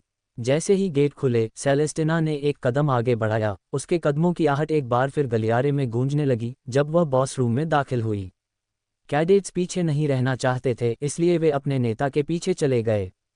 लेकिन जब उन्होंने अंदर कदम रखा तो जो दृश्य उनके सामने आया उससे वे सभी वहीं जम गए। उनके सामने एक विशाल कक्ष था, जिसकी विशालता छायाओं से घिरी हुई थी। इसके केंद्र में एक विशाल गोलाकार मैदान था, जिसके लिए एकमात्र रास्ता सीधे आगे वाला संकरा रास्ता था। मंच के किनारे एक अंतहीन खाई में गिर गए, एक शून्य इतना गहरा था कि ऐसा लगता था जैसे वह समय और प्रकाश दोनों को निगल जाएगा। कक्ष के चारों ओर की दीवारें उन प्राचीन द्वारों की तरह थीं जिनसे वे गुजरे थे, तथा धूल से भरी नक्काशी से सुसज्जित थीं। फीके, फिर भी विचित्र रूप से सुंदर, जटिल डिजाइन एक अन्य दुनिया की याद दिलाते हैं, जिसे किसी गुरु के हाथ से छुआ गया है। यह अलौकिक था, मानो ये कक्ष स्वयं दिव्य शिल्प कौशल का एक विस्मृत अवशेष हो। लेकिन ये कलात्मकता नहीं थी जिसने उन्हें स्थिर रखा। नहीं, जिस चीज ने उन्हें वहीं रोक दिया, वह अखाड़े के बिल्कुल बीच में स्थित थी। एक सिंहासन, और उस सिंहासन पर कुछ बैठा था, या कोई एक अकेला व्यक्ति, गोमेद कवच में लिपटा हुआ, इतना चमकीला कि वह तरल पदार्थ की तरह लहराता हुआ प्रतीत हो रहा था, तथा अशुभ चमकती लहरों में धुंधले प्रकाश को पकड़ रहा था। शिल्पकला इतनी उत्कृष्ट और दोषरहित थी कि इससे उनके हृदय में विस्मय और भय दोनों उत्पन्न हो गए। एक काले, रहस्यमय हेलमेट ने आकृति के चेहरे को ढक रखा था। पतवार के संकरे ऊर्ध्वाधर छिद्र से दो चमकते लाल रंग के गोले बाहर झांक रहे थे, मानो शून्य में जलते अंगारे हों। फिर भी वह हिला नहीं, ऐसा लग रहा था कि वह जीवित नहीं है। इसने सांस नहीं ली, यह नहीं देखा, वह बस वहीं बैठा रहा, घूरना सीधे उन पर, या शायद उनके माध्यम से जंजीरों से अपने सिंहासन से बंधा हुआ। वह था इम्पीरियन का डार्क किंग। शून्य कालकोठरी के भीतर फर्श का खिसकना कई विचित्र घटनाओं में से एक है। जब कोई फर्श इस तरह बदलता है कि उसकी सामान्य संरचना के विपरीत हो जाता है, तो उसे फर्श परिवर्तन कहा जाता है। ये बदलाव अस्थायी हो सकते हैं या दुर्लभ मामलों में स्थायी भी हो सकते हैं, हालांकि स्थायी बदलाव लगभग कभी नहीं होता। मंजिल परिवर्तन के दौरान क्या परिवर्तन होता है, यह अप्रत्याशित है। ये भूभाग फर्श पर रहने वाले शून्य प्राणियों, या यहाँ तक कि फर्श के बॉस को भी बदल सकता है, जो कुछ मामलों में काफ़ी मजबूत हो सकता है। लेकिन ऐसा क्यों होता है, कोई भी वास्तव में नहीं जानता। कुछ लोगों का मानना है कि शून्य कालकोठरी एक जीवित, संवेदनशील शून्य प्राणी है, जो उस पर आक्रमण करने वाले घुसपैठियों पर प्रतिक्रिया करता है। अन्य लोगों का मानना है कि मंजिल का बदलना शून्य कालकोठरी के क्रोध का संकेत है, जो कि गड़बड़ी का प्रतिशोध है। ऐसे भी उदाहरण हैं जहां उच्च स्तर का बॉस निचली मंजिल पर प्रकट होता है, जो प्रतीत होता है कि उन मनुष्यों को खत्म करने के लिए है जो बहुत दूर चले गए हैं। अज़रियल और अन्य लोगों को जिस मंजिल परिवर्तन का सामना करना पड़ा वह और भी अनियमित था। पहली मंजिल पर घुसपैठियों की एक ही लहर के बाद लगभग वीरान हो गई थी। बॉस रूम का रास्ता बेहद आसान हो गया था। और अब जब वे फ्लो बॉस के सामने खड़े थे, ये स्पष्ट था कि यह उनकी यहाँ तक की यात्रा जितनी सरल नहीं होगी। नहीं, शून्य कालकोठरी दया से कोसों दूर थी। इम्पीरियन का डार्क किंग, यह उपाधि शून्य कालकोठरी के प्रथम तल के बॉस को दी जाती है। हालांकि इसका कोई फुटेज उपलब्ध नहीं है, लेकिन अनगिनत जीवित बचे लोगों और गवाहों द्वारा बताई गई कहानियों ने इसकी प्रतिष्ठा को जीवित रखा है। शुद्ध अंधकार से गड़े गए शूरवीर जैसा दिखने वाला एक शून्य प्राणी, इसे ग्रेड एक जानवर के रूप में वर्गीकृत किया गया था। कम से कम ऐसा होना चाहिए था। अज़रियल ने अपनी आंखें सिकुड़कर उसके मन के केंद्र में झांका। ग्रेड 2 राक्षस, ये बेतुका था। पहली मंजिल का बॉस तीसरी मंजिल के बॉस जितना ही शक्तिशाली था, फिर भी वह स्थिर रहा। वह एक विशाल ऑब्सीडियन सिंहासन पर बैठा था जो उसके कवच से मेल खाता था। मोटी, जंग लगी चांदी की जंजीरों ने उसके पैरों, धड़ और हाथों को सिंहासन से बांध रखा था, मानो कोई कैदी अपने ही अंधकार में भाग्य से बंधा हो। एक जंजीरों में जकड़ा हुआ काला शूरवीर, जिसकी उपस्थिति दम घोंटने वाली है। फिर भी इसे राजा कहा गया। एक ग्रेड 2 राक्षस और वह कवच। पब फ्यूचर विज्ञापन, एक आत्मा कवच, या कम से कम ये प्राणी के मारे जाने के बाद एक बन जाएगा। जो भी इसके मैना कोर का उपभोग करेगा, उसे कवच विरासत में मिलेगा। लेकिन फिलहाल यह एक अशुभ खतरा बना हुआ है, जो हमला करने के लिए मौके का इंतजार कर रहा है। अज़रियल की निगाहें सख्त हो गईं। अधिकांश कैडेट अनुभवहीन थे और ऐसे राक्षस का सामना करने के लिए तैयार नहीं थे। यदि हमला हुआ तो वे कुछ ही सेकंड में मारे जाएंगे। जो लोग जागृत नहीं हैं, उनके पास कोई मौका नहीं होगा। जो कोई भी जागृत नहीं है उसे यहीं रहना होगा। अगर नहीं, तो वह बुरी तरह मर जाएगा। ग्रेड 1 जानवर होने के बावजूद डार्क किंग पहले से ही पृथ्वी पर सबसे दुर्जय विरोधियों में से एक था। ग्रेड 2 राक्षस के रूप में वे मौत के जाल में जा रहे थे, और अज़रियल को पता था कि ऐसा क्यों हो रहा था। ये सब मेरी वजह से है ना? उसके जीवित बचे रहने से चीजें बदल गईं, कथानक बदल गया। दुनिया बदल रही थी और अज़रियल ने इसे और भी तोड़ने की योजना बनाई। लेकिन उन्होंने यह अनुमान नहीं लगाया था कि उनकी उपस्थिति मात्र से ही पार्टी में इतना बड़ा बदलाव आ जाएगा। शून्य कालकोठरी उस पर प्रतिक्रिया कर रही थी, केवल उसी के लिए। अज़रियल इसे अपने अंतर्मन में महसूस कर सकता था, एक डूबने जैसी अनुभूति, उसके प्रति शत्रुता की भावना। शून्य कालकोठरी उसे पसंद नहीं थी। वह उसे खत्म करने के लिए तैयारी कर रहा था, जवाबी कार्रवाई कर रहा था, अनुकूलन कर रहा था। शून्य कालकोठरी में प्रवेश करने के बाद से कुछ गलत महसूस हो रहा था। मंजिल परिवर्तन महज संयोग नहीं था। शून्य कालकोठरी स्वयं अज़रियल को मारने की तैयारी कर रही थी। कालकोठरी इसे महसूस करती है। मेरा आशीर्वाद। वह जानती है कि मैं क्या हूँ, लेकिन वह सिर्फ मुझे चाहती है। शून्य कालकोठरी जानती थी कि अज़रियल एक प्रेरित था, मृत्यु का प्रेरित। इसने ल्यूमिन या वर्जिल पर कोई प्रतिक्रिया नहीं दी, केवल उस पर ही प्रतिक्रिया दी। और वह चाहता था कि वह ये जान ले। बाथम, अज़रियल की रीढ़ में ठंडक दौड़ गई, उसका दिल छाती में जोर से धड़कने लगा, उसके चारों ओर की आवाज़ें धीमी पड़ गईं। डार्क किंग के लाल गोले उस पर बंद थे। वह सीधे अज़रियल की ओर देख रहा था। तुम मुझसे मजाक कर रहे हो? इस कालकोठरी की नफरत पाने के लिए उसने क्या किया था? वह ऐसी कोई बात याद नहीं कर सका जिसके लिए उसे इतना क्रोध करना पड़े। फिर भी यह यहाँ था, एक प्राचीन दुष्ट शक्ति पूरी तरह से उस पर केंद्रित थी। अज़रियल, ये केवल आपकी ओर ही क्यों देख रहा है? बेशक, जैस्मीन ने सबसे पहले इस बात पर ध्यान दिया। उसकी तीक्ष्ण अंतर्ज्ञान ने पहले ही चीज़ों को जोड़ना शुरू कर दिया था। अज़रियल ने अपनी आंखें डार्क किंग पर गड़ाए रखीं और अपनी अस्थिर निगाहों को हटाने से इनकार कर दिया। मुझे नहीं पता, शायद यह महज संयोग है, वह धीरे से बोला, उसकी आवाज़ इतनी धीमी थी कि केवल वह ही सुन सके। जैस्मीन ने मुंह बनाया। झूठा, शुरुआत में भी घुसपैठियों की नज़र सिर्फ तुम पर ही थी। और पहली मंजिल पर इस तरह की फर्श परिवर्तन, ऐसा तो कभी हुआ ही नहीं। मैं आया। अज़रियल ने अपनी बात समाप्त की, उसके होठों पर एक व्यंग्यात्मक मुस्कान थी। तो प्यारी बहन, तुम मुझसे क्या कहना चाहती हो? कि कालकोठरी अपने मेहमान के लिए लाल कालीन बिछा रही है, और उससे भी बेहतर मेरे लिए। मुझे सच में नहीं पता कि वह मुझे क्यों निशाना बना रही है, पर वह ऐसा कर रही है। वह मुझे मरवाना चाहती है। बहुत मुमकिन है कि बाकी मंजिलें भी बदल गई हों। यदि शून्य कालकोठरी विशेष रूप से उसके लिए बंदूक चला रही थी, तो यह संभव था कि आगे की मंजिलें भी विकृत थीं। लेकिन वहाँ उसका क्या इंतजार था? दूसरी मंजिल पर एक राक्षस श्रेणी का प्राणी। शायद एक शून्य दरार भी दिखाई देगी। अब सब कुछ अज्ञात था, यहाँ तक कि अज़रियल के लिए भी। उसकी उंगलियां ठंडी हो गईं, उसका चेहरा पीला पड़ गया। अनिश्चितता की वह भावना उसे भयभीत भी कर रही थी और रोमांचित भी कर रही थी। उद्धरण चिन्ह डॉट डॉट डॉट। हमें इसे रद्द कर देना चाहिए। नहीं, अज़रियल ने उसकी बात बीच में ही रोक दी, और जैस्मीन की आंखें आश्चर्य से चौड़ी हो गईं। हम ज़रूरत से ज़्यादा प्रतिक्रिया दे रहे हैं, उन्होंने अब और भी दृढ़ता से कहा। अगर ग्रेड 2 का कोई राक्षस भी हमारे सामने खड़ा हो, तो हम पीछे क्यों हटें? न तो हमें, न ही प्रशिक्षकों को उंगली उठाने की ज़रूरत पड़ेगी।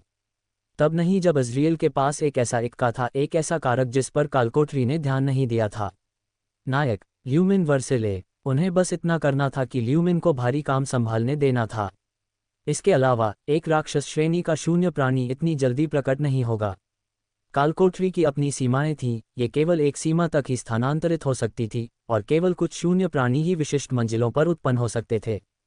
कम से कम अज़रियल का तो यही मानना है। जैस्मिन ने आह भरी, उसके चेहरे की ओर देखते हुए उसकी अभिव्यक्ति गंभीर थी।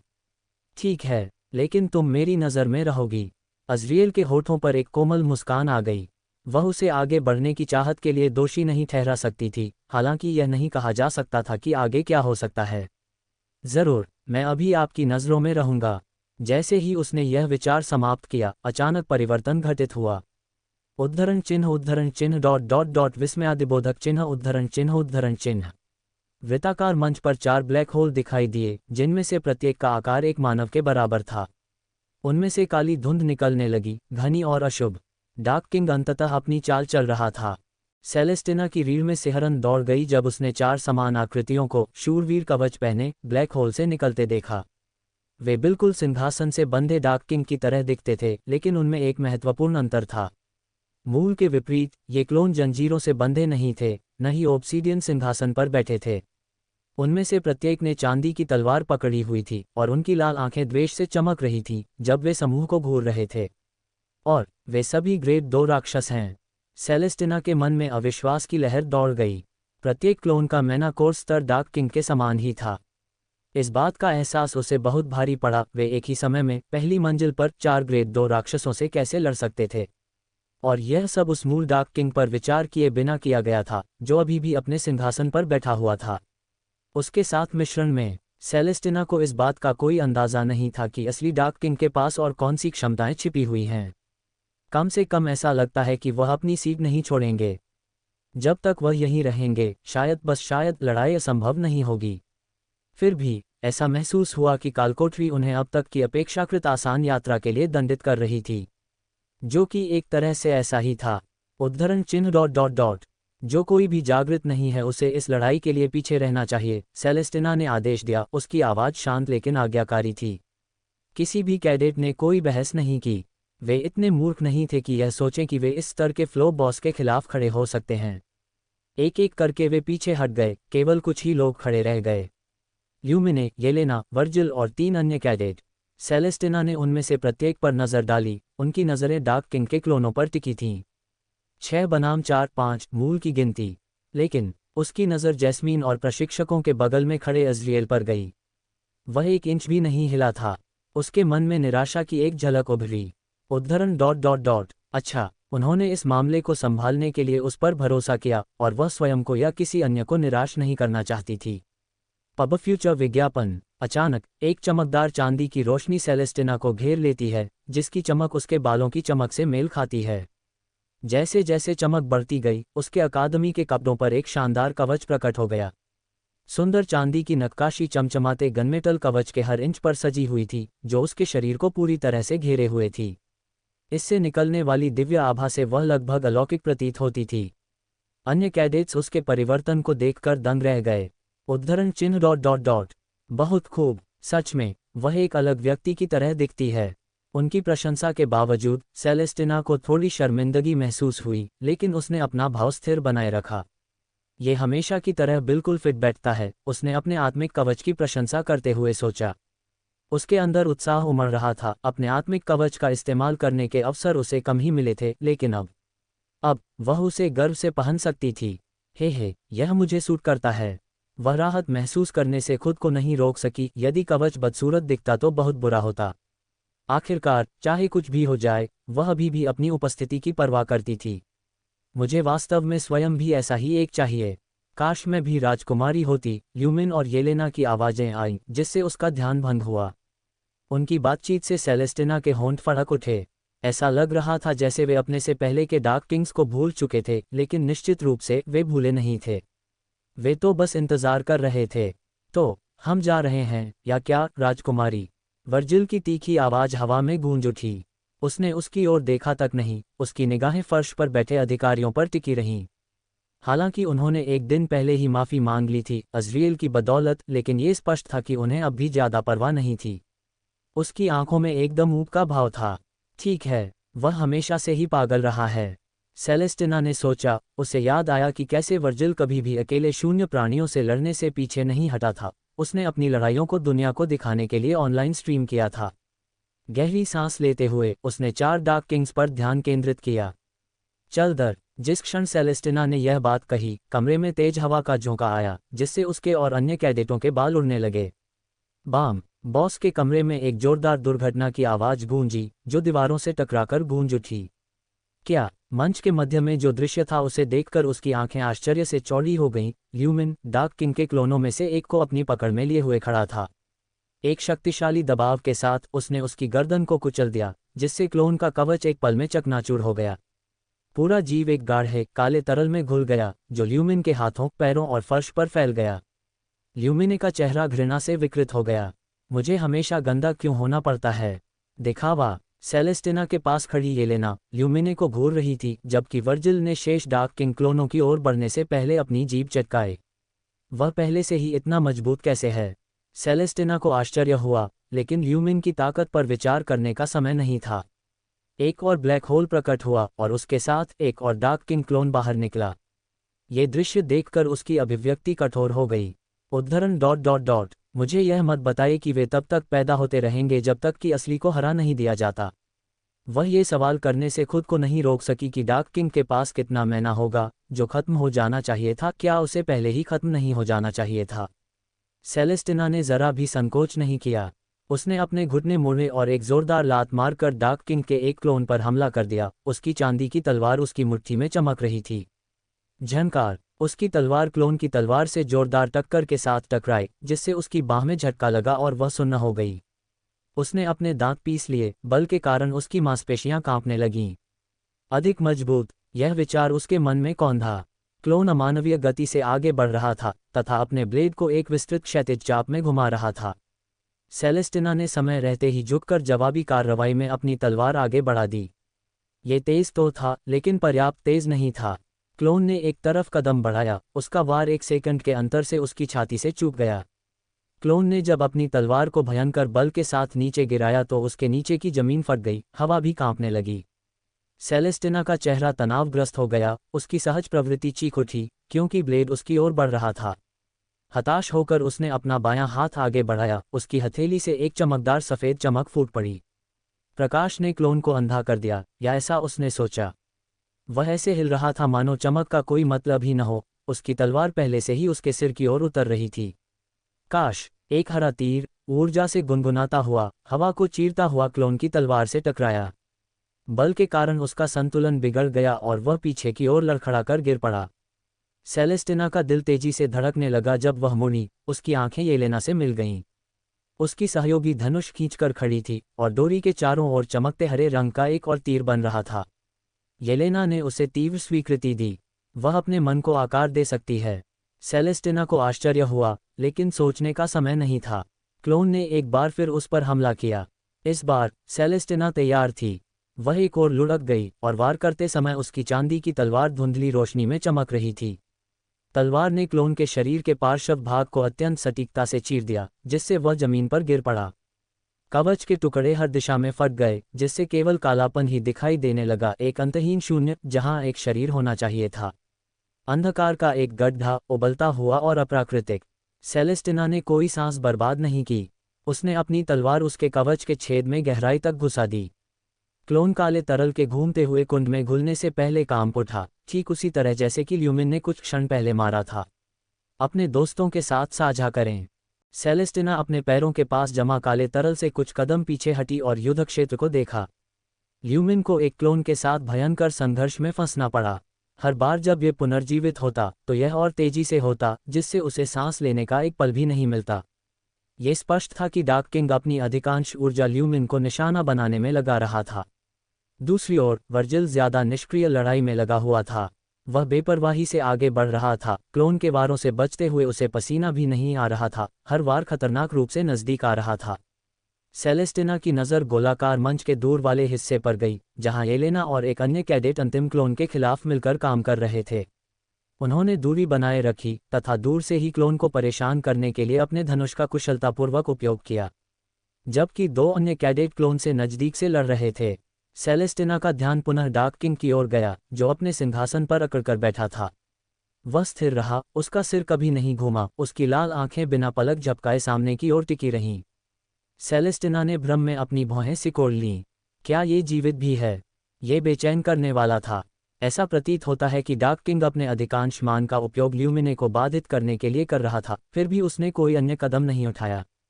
क्यों? उसकी निगाहें डार्क किंग की अविचल निगाहों का पीछा करती रहीं, सुराग की तलाश में।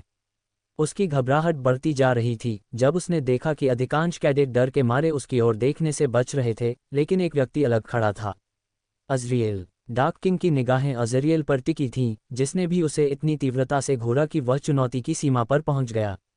जैस्मीन उसके बगल में खड़ी थी, उसकी और प्रशिक्षकों की नज़रें डार्क किंग और अज़रिएल के बीच घबराहट से घूम रही थीं। अज़रिएल क्यों? सेलेस्टिना ने आश्चर्य व्यक्त किया। क्या यह उससे डरता है? इसका कोई मतलब नहीं था। अज़रिएल निस्संदेह प्रथम वर्ष का सबसे मजबूत छात्र था, लेकिन जैस्मीन सहित प्रशिक्षक अधिक शक्तिशाली थे। उसे ही क्यों चुना जाए? सेलेस्टिना को अज़रिएल के चेहरे के भाव समझने में कठिनाई हो रही थी, जिससे उसकी निराशा और बढ़ रही थी। पब फ्यूचर विज्ञापन। डार्क किंग अज़रिएल की वजह से कोई प्रतिक्रिया नहीं दे रहा है। लेकिन क्यों? कार्य करने के लिए दृढ़ संकल्पित होकर वह डार्क किंग की ओर दौड़ने के लिए तैयार हुई, लेकिन उसका संकल्प बाधित हो गया। जिस क्लोन को उसने हराया था वह उसके सामने पुनः प्रकट हुआ, जिससे उसे पीछे हटना पड़ा और बचाव में अपनी तलवार उठानी पड़ी। हम हमेशा ऐसा नहीं कर सकते, सेलेस्टिना ने गंभीरता से सोचा। इसके पहले ही हम खुद को थका लेंगे। क्लोन मनुष्यों की तरह थकते नहीं थे और डार्क किंग के पास उन्हें बुलाने के लिए पर्याप्त मन था। लेकिन निश्चित रूप से इसकी एक सीमा थी, अन्यथा ये केवल 4 क्लोन ही क्यों बनाता? उसे उम्मीद थी कि कम से कम ऐसा होगा। नए संकल्प के साथ सेलेस्टिना की पीठ सफ़ेद चमकने लगी, जिसने दूसरों का ध्यान आकर्षित किया। उद्धरण चिन्ह विस्मयादिबोधक चिन्ह विस्मयादिबोधक चिन्ह उद्धरण चिन्ह। वे आश्चर्य से उसे देखते रहे जब उसकी पीठ से 2 चमकदार पंख खुल गए। एक शक्तिशाली फड़फड़ाहट के साथ वह हवा में ऊपर उठ गई। ऊपर से उसने पूरे प्लेटफॉर्म का जायजा लिया। नीचे वाला क्लोन उसे गौर से देख रहा था। मैं इसे लंबे समय तक कायम नहीं रख सकता, वरना मेरी मानसिक क्षमता खत्म हो जाएगी। अपने पंखों को ऊपर उठाए रखने का प्रयास उसकी मानसिक क्षमता को तीव्र गति से खत्म कर रहा था। वह तेजी से डार्क किंग की ओर उड़ी, ये जानते हुए कि उस तक पहुंचना ही इस लड़ाई को समाप्त करने का एकमात्र तरीका था। उद्धरण चिन्ह विस्मयादिबोधक चिन्ह उद्धरण चिन्ह। जैसे ही वह अपने लक्ष्य के निकट पहुंची, एक काली तलवार उसकी दृष्टि रेखा में प्रकट हुई, जो घातक इरादे से हवा में वार कर रही थी। सहज ही वह बाईं ओर मुड़ गई और उसे तलवार की धार अपने बालों से छूती हुई महसूस हुई। जैसे ही उसने हमले के स्रोत की ओर देखा, उसका दिल तेजी से धड़कने लगा। एहसास से उसका चेहरा काला पड़ गया। वह क्लोन जिसे वह पीछे छोड़ आई थी, अब हवा में था, चमगादड़ जैसे पंख लिए हुए, और उसके सामने खतरनाक ढंग से तैर रहा था। यद्यपि उसका चेहरा छिपा हुआ था, फिर भी उसकी उपहासपूर्ण लाल आंखें स्पष्ट थीं। अब ये स्पष्ट हो गया था कि क्लोन भी हवा में उड़ान भरने में उतना ही कुशल था जितनी वह स्वयं थी। तारानकन तारानकन तारानकन तारानकन तारानकन। ल्यूमिन ने अपने सामने क्लोन का सामना करते हुए अपने दांत पीस लिए। हालात बहुत खराब थे। सेलेस्टिना हवाई युद्ध में उलझी हुई थी, जबकि येलेना और 3 अन्य कैडेट अपने क्लोन के साथ गतिरोध में संघर्ष कर रहे थे। येलेना अराजकता को नियंत्रित करने का प्रयास कर रही थी तथा अपना ध्यान उन सभी लोगों की सहायता करने में लगा रही थी जो वह कर सकती थी। वर्जिल अपने प्रतिद्वंद्वी के साथ लगातार नृत्य में व्यस्त था। ल्यूमिने के कौशल के बावजूद वह बढ़त हासिल नहीं कर सका। हर बार जब वह एक क्लोन को हराता तो दूसरा लगभग तुरंत प्रकट हो जाता। उसे सबसे अधिक निराशा इस बात से हुई कि डार्क किंग उदासीन बना रहा, उसकी निगाहें कहीं और टिकी रहीं। यह ऐसा व्यवहार क्यों कर रहा है? अज़रियल तो मदद भी नहीं कर रहा। ल्यूमिने की हताशा उबल पड़ी। पिछले 2 दिनों से वह विभिन्न कारणों से निराश था, लेकिन मुख्य कारण निस्संदेह खोज ही थी। इससे उनके मानसिक स्वास्थ्य पर बुरा असर पड़ा। वह ठीक नहीं बता पा रहा था कि क्या गड़बड़ थी, और बॉस के साथ अचानक हुई इस फ्लोर शिफ्टिंग से उसे ज़्यादा उम्मीद नहीं थी। एक शक्तिशाली किक से ल्यूमिन ने क्लोन का सिर धड़ से अलग कर दिया, जिससे वह काले तरल में बदल गया। लेकिन इससे पहले कि वह सांस ले पाता, उसके सामने एक और ब्लैक होल खुल गया, जिसमें से एक और क्लोन बाहर निकल आया। ल्यूमिने की आंखें सिकुड़ गईं। यह नया क्लोन अलग था, बहुत लंबा और एक महान तलवार चलाने वाला। एक महान तलवार, ओह! ल्यूमिन ने कहा कि उन्हें एहसास हुआ कि क्लोन अपने विरोधियों के साथ तालमेल बिठा रहे हैं। उसने अपने घुटने मोड़ लिए जैसे ही उसके नीचे फर्श टूटा, फिर वह नए क्लोन पर झपटा। झनकार! उसकी तलवार बड़ी तलवार से टकराई, जिससे उसके पूरे शरीर में झटका लगा। बकवास! ल्यूमिने ने सोचा। क्लोन की लात उसके पेट में लगी, इसलिए उसने बहुत देर से प्रतिक्रिया की। ओहक! जब वह हवा में उछलकर जमीन पर गिरा तो उसके मुंह से खून बहने लगा। ल्यूमिने! येलेना की दूर से आती चीख उसके कानों में पड़ी। उसके मुंह से एक खोखली हंसी निकली। इसलिए निम्न श्रेणी के शून्य प्राणी को भी कम नहीं आंका जाना चाहिए। अपनी पूरी ताकत के बावजूद भी उसे यह पर्याप्त नहीं लगा। उसका मन बिखरा हुआ था, अराजकता के बीच वह ठीक से ध्यान केंद्रित नहीं कर पा रहा था। जैसे ही उसकी धुंधली दृष्टि साफ हुई, उसने देखा कि महान तलवार उसकी ओर आ रही है। जमीन से एक हताश किक के साथ उसने ब्लेड को चकमा दिया, जिसने उस स्थान को तोड़ दिया जहां वह कुछ क्षण पहले था। वह आगे की ओर गिर पड़ा, लेकिन किसी तरह अपना संतुलन पुनः प्राप्त करने में सफल रहा। ल्यूमिने ने खांसते हुए अपने होठों से खून पोंछा। सिर्फ एक लात से यह हो गया। उसने अपनी मुट्ठियां भींच लीं, उसका शरीर सुनहरी चमक से भर गया। यह उनकी एक कुशलता थी जिससे उनकी शारीरिक क्षमताएं बढ़ गईं। उसके हाथों से आग की लपटें निकलकर उसकी तलवार की धार तक पहुंच रही थीं। अब और नहीं, मैं अभी सब कुछ नहीं बता सकता।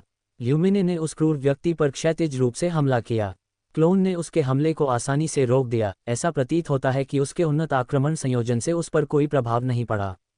ज़ियू! एक चमकता हुआ हरा तीर क्लोन की बाईं एड़ी को छेदता हुआ निकल गया। ल्यूमिन ने अवसर का लाभ उठाया और अपनी तलवार क्लोन की छाती में घुसा दी। कवच के टुकड़े उड़ गए और आग ने क्लोन के शरीर को घेर लिया। फिर भी भीषण गर्मी के बावजूद यह अन्य की तरह नहीं घुला। क्या बकवास है, ल्यूमिने ने सोचा। घबराहट बढ़ती जा रही थी। वह पीछे कूदा और अपनी तलवार छोड़ दी तथा उसे वापस अपने हाथ में ले लिया। क्लोन खड़ा रहा, उसका शरीर आग की लपटों में घिरा हुआ था, लेकिन वह अविचलित था। ये गर्मी प्रतिरोधी है। ल्यूमिने को एहसास हुआ। निराशा बढ़ रही थी। आग के प्रति उसकी आत्मीयता पर्याप्त नहीं थी। लपटें उसे उस तरह से नहीं जला रही थी जैसी उसने आशा की थी। मैं कोई अन्य कौशल प्रयोग नहीं करना चाहता, लेकिन वह हिचकिचाया। महान कुलों के कुलीन वर्ग के विपरीत वह अपनी तलवार पर बहुत अधिक निर्भर नहीं था। वह नहीं कर सका। उसे सिखाने वाला कोई नहीं था। उसके पास कई कौशल और रुचियां थीं, लेकिन अब उन्हें प्रकट करने के गंभीर परिणाम हो सकते थे, जिनका सामना करने के लिए वह तैयार नहीं था। जलता हुआ क्लोन लगातार आगे बढ़ रहा था, उसकी महान तलवार जल रही थी, फिर भी पिघली नहीं थी। जैसे ही वह निकट आया, ल्यूमिने पीछे हट गया, ये जानते हुए कि यद्यपि वह आग के प्रति प्रतिरोधी था, वह प्रतिरक्षित नहीं था। जिस क्षण ल्यूमिने की इंद्रियां तेज हुईं, क्लोन की गतिविधियां थम गईं। उसकी तलवार पर पकड़ मजबूत हो गई और वह आसन हमले के लिए तैयार हो गया, क्योंकि क्लोन की महान तलवार ने अपनी चढ़ाई शुरू कर दी थी। और तब क्लिंक, क्लोन का जलता हुआ हेलमेट जमीन पर गिर गया, उसका सिर ल्यूमिने के सामने खड़ा था। वह स्तब्ध होकर चुपचाप पलकें झपकाता रहा, जब क्लोन घुटनों के बल गिर पड़ा और भारी आवाज के साथ ग्रेट स्वॉर्ड नीचे गिरकर गहरे तरल पदार्थ के एक कुंड में विलीन हो गया। क्या यहाँ तक कि आग भी बुझ गई थी? इसे कमजोर करने का अच्छा काम किया। इससे मेरे लिए इसके दिमाग पर कब्जा करना आसान हो गया, हालांकि मुझे नहीं पता कि मैं ये कैसे कर पाया। ऐसा लग रहा था कि इसके दिमाग में कोई दिमाग ही नहीं है। ल्यूमिने ने आंखें चौड़ी करके चारों ओर घूमकर देखा। वहां एक सहज उदासीनता के भाव के साथ वर्जिल खड़ा था, बिना किसी चोट के। उसकी अकादमी की वर्दी साफ थी, उसके होठों पर एक मुस्कुराहट खेल रही थी, क्योंकि वह काले तरल को रिसते हुए देख रहा था। तुमने ऐसा किया? उसने क्लोन को स्वयं को मारने के लिए मजबूर किया। वर्जिल ने कंधे उचकाकर उपेक्षापूर्ण संकेत दिया। क्या हुआ? तुम्हारी लड़ाई तो वैसे भी लंबी चल रही थी। ल्यूमिने केवल अविश्वास से मुंह खोले देख सकती थी। वह कैसा कौशल था, एक अनोखा कौशल, एक दुर्लभ लगाव। उन्होंने मानने का निर्णय न करके कृतज्ञता व्यक्त करने का निर्णय लिया। धन्यवाद, आपने मुझे बचा लिया। वर्जिल ने अपने हाथ के एक आलसी झटके से धन्यवाद का इशारा किया। कुछ नहीं, इसके अलावा अज़रियल ने मुझसे कहा था कि मुझे तुम्हारे साथ सुलह कर लेनी चाहिए। मुझे लगता है कि कल मैं आधे मन से ही ऐसा कर रहा था। सही, ल्यूमिन ने सिर हिलाया, वह अभी भी घटनाओं के अप्रत्याशित मोड़ को समझ रही थी। उसने अज़रियल की ओर देखा, जो बॉस को चिंतनशील नज़र से देख रहा था। आप और अज़रियल, हम दोस्त हैं। अगली सुबह जब हम झगड़ रहे थे, हमने सुलह कर ली थी, या कम से कम जब हम लगभग झगड़ ही पड़े थे। मुझे यह नहीं पता था, लेकिन आगे पूछताछ के लिए समय नहीं था। ल्यूमिन ने प्लेटफॉर्म को स्कैन किया और उस काले तरल पदार्थ को देखा जहां अंतिम क्लोन था। वहां ब्लैक होल या किसी अन्य क्लोन का कोई संकेत नहीं था। कैडेट्स और येलेना, जो दूसरे क्लोन के साथ उलझे हुए थे, अब जमीन पर गिरे हुए थे, भारी सांस ले रहे थे। उनके प्रतिद्वंद्वी अब कोई खतरा नहीं थे। वर्जिल ने अपनी लड़ाई समाप्त कर ली होगी, अन्यथा वह यहाँ नहीं होता। जिसका मतलब था कि आखिरी क्लोन वह था जिससे सेलेस्टिना लड़ रही थी। बाम, ल्यूमिन और अन्य लोग चौंक गए जब उनके बगल में कुछ गिरा, जिससे आसपास धूल जम गई। अभी क्या हुआ? जब धूल साफ हुई तो सेलेस्टिना प्रकट हुई। उसके चांदी जैसे बाल बिखरे हुए थे और वह एक चमगादड़ के पंख वाले क्लोन के ऊपर खड़ी थी। एक चमक के साथ उसने अपनी तलवार उसकी छाती में घुसा दी और क्लोन काले तरल में घुलने से पहले हिल गया। उद्धरण चिन्ह dot dot dot dot dot उद्धरण चिन्ह, उद्धरण चिन्ह डॉट डॉट डॉट। धिक्कार है, मुझे याद दिलाना कि मैं राजकुमारी को कभी नाराज न करूं। सेलेस्टिना का चेहरा पीड़ा से विकृत हो गया। उसका कभी चमकता हुआ चांदी का कवच अब उन क्लोनों के गाढ़े काले रक्त में भीग गया था जिन्हें उसने अभी अभी मारा था। जब वह पीछे की ओर लड़खड़ाई तो उसके जूते, जो उसके पैरों के नीचे पूल के कारण फिसल गए थे, फिसल गए। उसकी नज़र पास खड़े अन्य कैडेटों पर पड़ी। छाया से अब कोई क्लोन नहीं आया। ब्लैक होल ने घृणित चीजें उगलना बंद कर दिया था। वहां शांति थी, लेकिन वह राहत नहीं थी जिसकी उसे चाहत थी। यह एक झूठी शांति थी, एक ऐसा मौन जो बहुत ही अस्वाभाविक लग रहा था। उसकी नज़रें डार्क किंग की ओर चली गईं। बात थम, उसका दिल उसकी छाती में धड़क रहा था, जो उसके चारों ओर के सन्नाटे से भी अधिक जोर से गूंज रहा था। बात थम, ऐसा लग रहा था मानो हवा भी सिकुड़ गई हो, मानो पूरी दुनिया अपनी सांस रोककर प्रतीक्षा कर रही हो। बात थम, डार्क किंग हिल गया। बात थम, उसके लाल गोले उस पर बंद हो गए। बात थम, अज़रियल नहीं। बात थम, उसकी। बात थम, उसकी सांस अटक गई। ठंडा पसीना उसकी त्वचा पर फैल गया, जो बर्फीली उंगलियों की तरह उसकी रीढ़ की हड्डी से नीचे की ओर बह रहा था। उसकी गर्दन के बाल खड़े हो गए। राजा की निगाहें उसे भेदने वाली थीं। वह न केवल उसे देख रहा था, बल्कि उसके भीतर भी देख रहा था। ये सिर्फ घूरना नहीं था, ये क्रोध था, शुद्ध और आदिम, जो डार्क किंग के हेलमेट के पीछे घूम रहा था। पब फ्यूचर विज्ञापन। वह उससे नफरत करता था। जिस तरह से उसने उसे देखा, उसकी बिना पलक झपकाए आंखें उसकी आत्मा में घुस गईं। उससे निकलने वाला क्रोध लगभग एक भौतिक शक्ति थी, जो उस पर दबाव डाल रही थी। उसने कसम खाई कि यह उसे घुटने टेकने का आदेश दे रहा था, बिना एक शब्द कहे समर्पण की मांग कर रहा था। राजकुमारी सेलेस्टिना, हमें क्या करना चाहिए? एक कांपती और अनिश्चित आवाज ने घुटन भरे सन्नाटे को तोड़ा। जो कैडेट बोल रहा था वह पीला पड़ गया था, उसका चेहरा भय से भरा हुआ था, उसकी आंखें उसके और निश्चल राजा के बीच घूम रही थीं। वह हिला तक नहीं, बस देखता रहा। राजा के चारों ओर मंच, जो पहले की लड़ाई में टूट गया था, ठीक होने लगा, दरारें ठीक होने लगी, मानो समय को फिर से लिखा जा रहा हो। फिर भी सेलेस्टिना अपना ध्यान राजा से हटा नहीं सकी। उसकी तलवार पर पकड़ मजबूत हो गई, उसकी अंगुलियां सफ़ेद हो गईं। उसने अपने दांत पीस लिए, उसकी अपनी दिल की धड़कन का भार उसके कानों में गूंज रहा था। हम और क्या कर सकते हैं? एक और फुसफुसाया, जो मुश्किल से सुनाई दिया। हम इसका सिर ले लेंगे। उसके बगल में खड़ा वर्जिल लगभग अविचलित लग रहा था, उसकी नज़रें उस उभरती हुई आकृति पर टिकी हुई थीं। ज्यादा प्रतिक्रिया मत करो। शूरवीरों के कवच में राजा भले ही डरावना लग रहा हो, लेकिन प्रशिक्षक हमें मरने नहीं देंगे। शायद, उसने बुदबुदाया, हालांकि आश्वासन देने के प्रयास से किसी को भी शांत करने में कोई मदद नहीं मिली। कैडेट वर्जिल सही कह रहे हैं, हमें उद्धरण चिन्ह ... विस्मयादिबोधक चिन्ह उद्धरण चिन्ह। उसके शब्द उसके गले में ही अटक गए और समूह में एक सामूहिक आह की लहर दौड़ गई। डार्क किंग चला गया। इसे बांधने वाली जंजीरें कराह उठीं, धातु मुड़ने लगी, फिर एक बहरा कर देने वाली आवाज के साथ टूट गईं, जब यह अपने ऑब्सीडियन सिंहासन से उठी। टूटी हुई कड़ियां फेंके गए सांपों की तरह उसके पैरों तक रेंगती हुई आ गईं। उन्हें कभी भी इसे धारण करने के लिए नहीं बनाया गया था।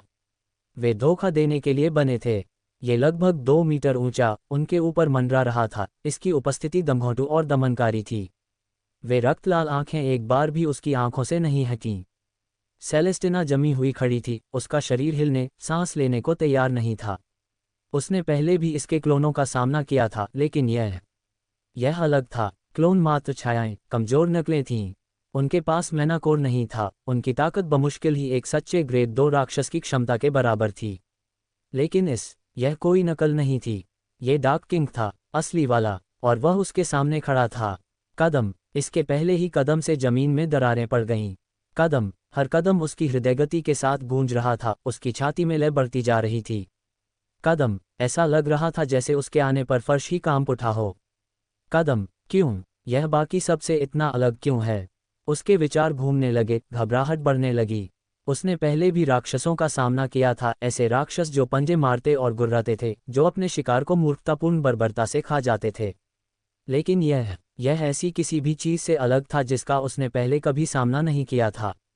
डार्क किंग ने जानबूझकर ऐसा किया था, विधिवत और पूरी तरह से भयानक। कदम, डार्क किंग की छवि सेलेस्टिना की आंखों के सामने विकृत हो गई, किसी चीज़ के साथ मूर्ति और ओवरलैप होती हुई एक बुरे सपने वाले अतीत की आकृति। उसके शरीर से खून किसी विचित्र झरने की तरह बह रहा था, जिससे हवा में एक घिनौनी लाल धुंध छा रही थी। उसकी आंखें खोखली, खाली कोटर थीं जो मानो अपने आसपास की रोशनी सोख रही थीं।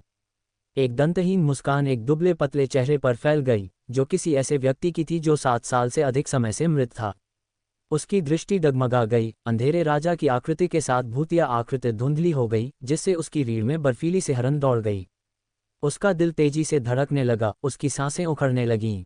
उसे घबराहट महसूस हुई, उसका मन हताशा में चीख रहा था। नहीं, मैं क्या कर रहा हूँ? उसने खुद को ध्यान केंद्रित करने के लिए मजबूर किया, अपने सिर को हिंसक ढंग से हिलाया जैसे कि वह भयावह छवि को साफ करना चाहती हो। डार्क किंग का रूप उसकी दृष्टि में फिर से ठोस हो गया, उसका दुष्ट अग्रिम खतरनाक था। क्या मैंने पूरे शून्य लोक को मिटा देने की कसम नहीं खाई थी? अब इतनी तुच्छ चीज से मैं कैसे स्तब्ध हो सकता हूँ?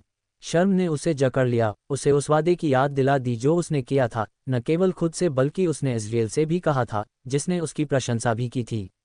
अब लड़खड़ाना, ऐसे प्राणी के सामने डर दिखाना, मैं इसे नष्ट कर दूंगा, मैं ये सब नष्ट कर दूंगा।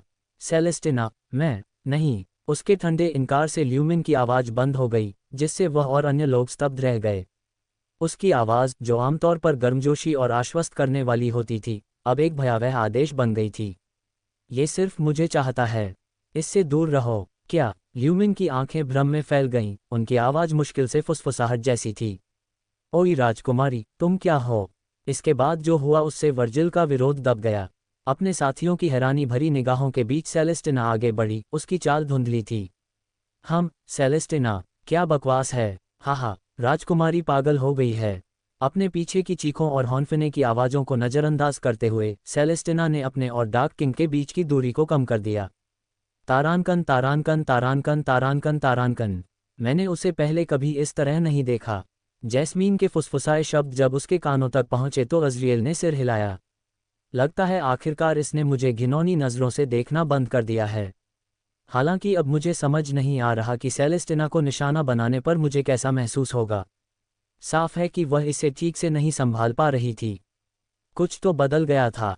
अंधेरे राजा की अचानक हरकत ने सभी को चौंका दिया था, लेकिन असली झटका सेलेस्टिना को लगा। उसकी ठंडी, कटु आवाज ने अज़रियल को भी आश्चर्यचकित कर दिया, क्योंकि उसने दूसरों को पीछे रहने का आदेश दिया था, क्योंकि वह अकेले ही लड़ने जा रही थी। क्या इसकी वजह यह है कि प्रशिक्षकों, इसके बाद क्या होगा? जैस्मिन की आवाज़ सुनाई दी, जिसने अज़रियल का ध्यान प्रशिक्षकों की ओर आकर्षित किया। अज़रियल ने उसकी निगाह का अनुसरण किया। प्रशिक्षकों ने पहले उन दोनों की ओर देखा, फिर सेलेस्टिना की ओर और फिर वापस सेलेस्टिना की ओर। उद्धरण चिन्ह डॉट डॉट डॉट। सब कुछ सामान्य रूप से चलता रहेगा। प्रशिक्षक केविन बोलते समय हल्के से मुस्कुराए, जिससे जैस्मीन की आंखें सिकुड़ गईं। अचानक मंजिल बदलने के बावजूद यह असामान्य है। हमें कैसे पता कि यह अन्य मंजिलों पर भी नहीं हुआ? उसके शब्दों में वजन था। वह जानती थी कि शून्य कालकोठरी का ध्यान उसके छोटे भाई पर केंद्रित था, हालांकि वह इस बात का खुलासा नहीं कर सकी। शून्य कालकोठरी हमेशा से अप्रत्याशित रही थी, लेकिन यह अलग थी। अगर दूसरी मंजिलें भी बदली होती तो क्या फर्क पड़ता? सच तो यह है कि उन्हें तीसरी मंजिल पर ग्रेड 2 के एक राक्षस का सामना तो करना ही था। इस साल का बैच असाधारण है, पिछले बैचों से कहीं ज्यादा प्रतिभाशाली। इस मंजिल के बदलाव को उनके लिए वाकई एक वरदान माना जा सकता है। ऐसा लगता है मानो शून्य कालकोठरी स्वयं ही उनके कौशल को पहचानती है और शायद उनकी क्षमताओं के लिए चुनौती को अपर्याप्त मानते हुए उनकी चुनौती को बढ़ा रही है। जैस्मिन के होंठ सिकुड़ गए जब वह उसके शब्दों पर विचार कर रही थी। उद्देश्य 5वीं मंजिल तक पहुंचना था और खतरनाक मंजिल परिवर्तन का सामना करना लगभग असंभव लग रहा था। फिर भी इस अप्रत्याशित युग में जोखिम में मामूली वृद्धि से बचने से कोई लाभ नहीं होगा। क्या आप लड़ने नहीं जा रहे हैं, कैडेट अज़रियल? प्रशिक्षक के प्रश्न ने अज़रियल को विचारों से बाहर निकाला। उसने प्रशिक्षक की ओर देखा। कुछ सेकंड के लिए उसका चेहरा समझ नहीं आया। प्रशिक्षक एलिसिया। उसके चेहरे पर मुस्कान फैल गई। दुर्भाग्यवश, यदि मैं अभी इसमें कदम रखूं तो शून्य कालकोठरी को एक और मंजिल बदलने की आवश्यकता होगी ताकि यह एक चुनौती बन जाए। उद्धरण चिन्ह डॉट डॉट डॉट उद्धरण चिन्ह। उद्धरण चिन्ह डॉट डॉट डॉट उद्धरण चिन्ह। उफ़, हा, ये तो शानदार है। मुझे आपका आत्मविश्वास पसंद है, कैडेट अज़रियल। प्रशिक्षक एलिसिया हंस पड़ी, अपना पेट पकड़कर आंखों से आंसू पोंछते हुए। प्रशिक्षक केविन और बेंसन स्तब्ध और आश्चर्यचकित होकर उनकी ओर देखने लगे। कैडेट अज़रियल, तुम्हें शून्य कालकोठरी को कम नहीं आंकना चाहिए। भले ही यह शून्य क्षेत्र न हो, फिर भी यहाँ अप्रत्याशित घटनाएं घट सकती हैं, प्रशिक्षक केविन ने चेतावनी दी। अज़रियल ने सिर हिलाया। आगे कुछ न बोलें, प्रशिक्षक केविन। प्रशिक्षक एलिसिया। प्रशिक्षक बेंसन के चेहरे पर गुस्सा था, जबकि दोनों प्रशिक्षक उसे देखकर मुस्कुरा रहे थे। हे भगवान, बेन, तुम्हें सचमुच थोड़ा शांत हो जाना चाहिए। ऐसा नहीं है कि हम उनकी मदद कर रहे हैं या कुछ और। अगर कैडेट अज़रियल को अपने अंकों की परवाह नहीं है और वह इस मैच में नहीं खेलता, तो हम इस पल का आनंद क्यों नहीं ले सकते? प्रशिक्षक एलिसिया ने प्रशिक्षक बेंसन के कंधे पर हाथ रखते हुए कहा। प्रशिक्षक केविन ने सहमति में सिर हिलाया। वे निश्चित रूप से करीब हैं। वे सचमुच हैं। जैस्मीन के फिर फुसफुसाने पर अज़रियल ने सिर हिलाया। वे वाकई बहुत करीब थे। बाम! एक जोरदार धमाके की आवाज़ ने उन्हें अपनी बातचीत से झकझोर दिया। अज़रियल और बाकी लोग किसी चीज़ के टूटने की आवाज़ की ओर मुड़े। सेलेस्टिना और डार्क किंग के बीच लड़ाई गर्म हो रही थी। सेलेस्टिना का ब्लेड डार्क किंग के ऑब्सीडियन कवच से हिंसक रूप से टकराया। धातु पर धातु की आवाज़ उसके कानों में गूंजने लगी। इस आघात से उसकी भुजाओं में एक तीव्र आघात तरंग उत्पन्न हुई, जो उसकी हड्डियों तक गूंज उठी।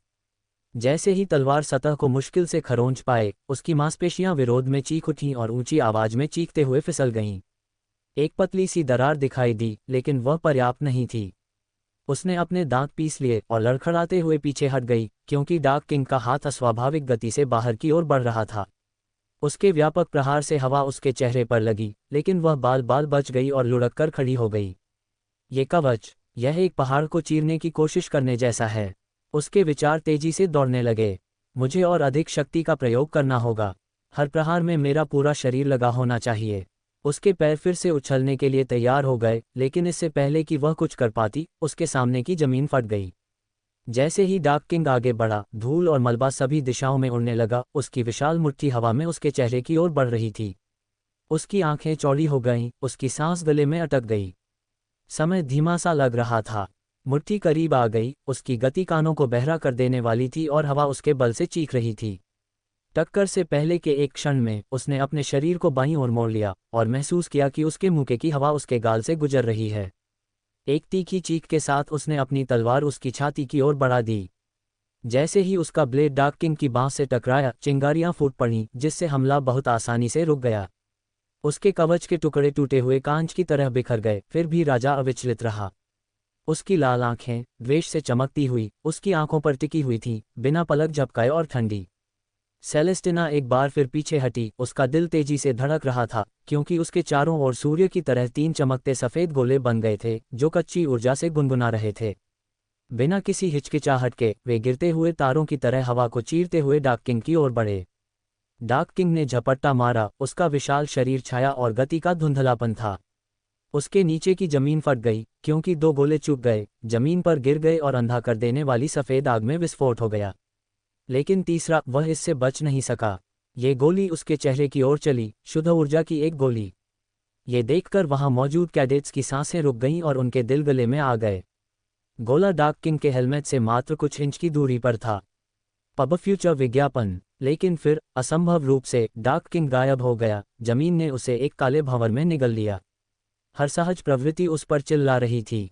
सेलेस्टिना घूम गई। तभी उसके पीछे एक और ब्लैक होल खुल गया और डार्क किंग घातक सटीकता के साथ बाहर आ गया। उसकी काली और राक्षसी मुट्ठी फिर से उसकी ओर बढ़ी। वह तेज थी। एक चमकती हुई रोशनी में वह आगे बढ़ी और मुट्ठी जुड़ने से पहले ही गायब हो गई। वह कई मीटर दूर पुनः प्रकट हुई। उसके चारों ओर चमकते हुए गोले एक बार फिर से घूमने लगे। उसकी सांसें उखड़ी हुई थीं, लेकिन उसकी आंखें अपने दुश्मन पर टिकी हुई थीं। उसकी पीठ से शुद्ध श्वेत प्रकाश के पंख फैल गए और उसे जमीन से ऊपर उठा लिया। वह एक दिव्य प्राणी की तरह चमकती हुई ऊपर चढ़ गई। मैं ये जानता था, इसमें छाया की शक्ति है, एक दुर्लभ आत्मीयता। उसके नीचे डार्क किंग के अपने पंख फूट पड़े, बड़े चमड़े के चमगादड़ जैसे उपांग जो कालेपन में फैल गए। वह उससे मिलने के लिए उठा। उसकी लाल निगाहें ठंडे क्रोध से जल रही थीं। उसने अपनी तलवार की मूठ पर मुट्ठियां कस लीं।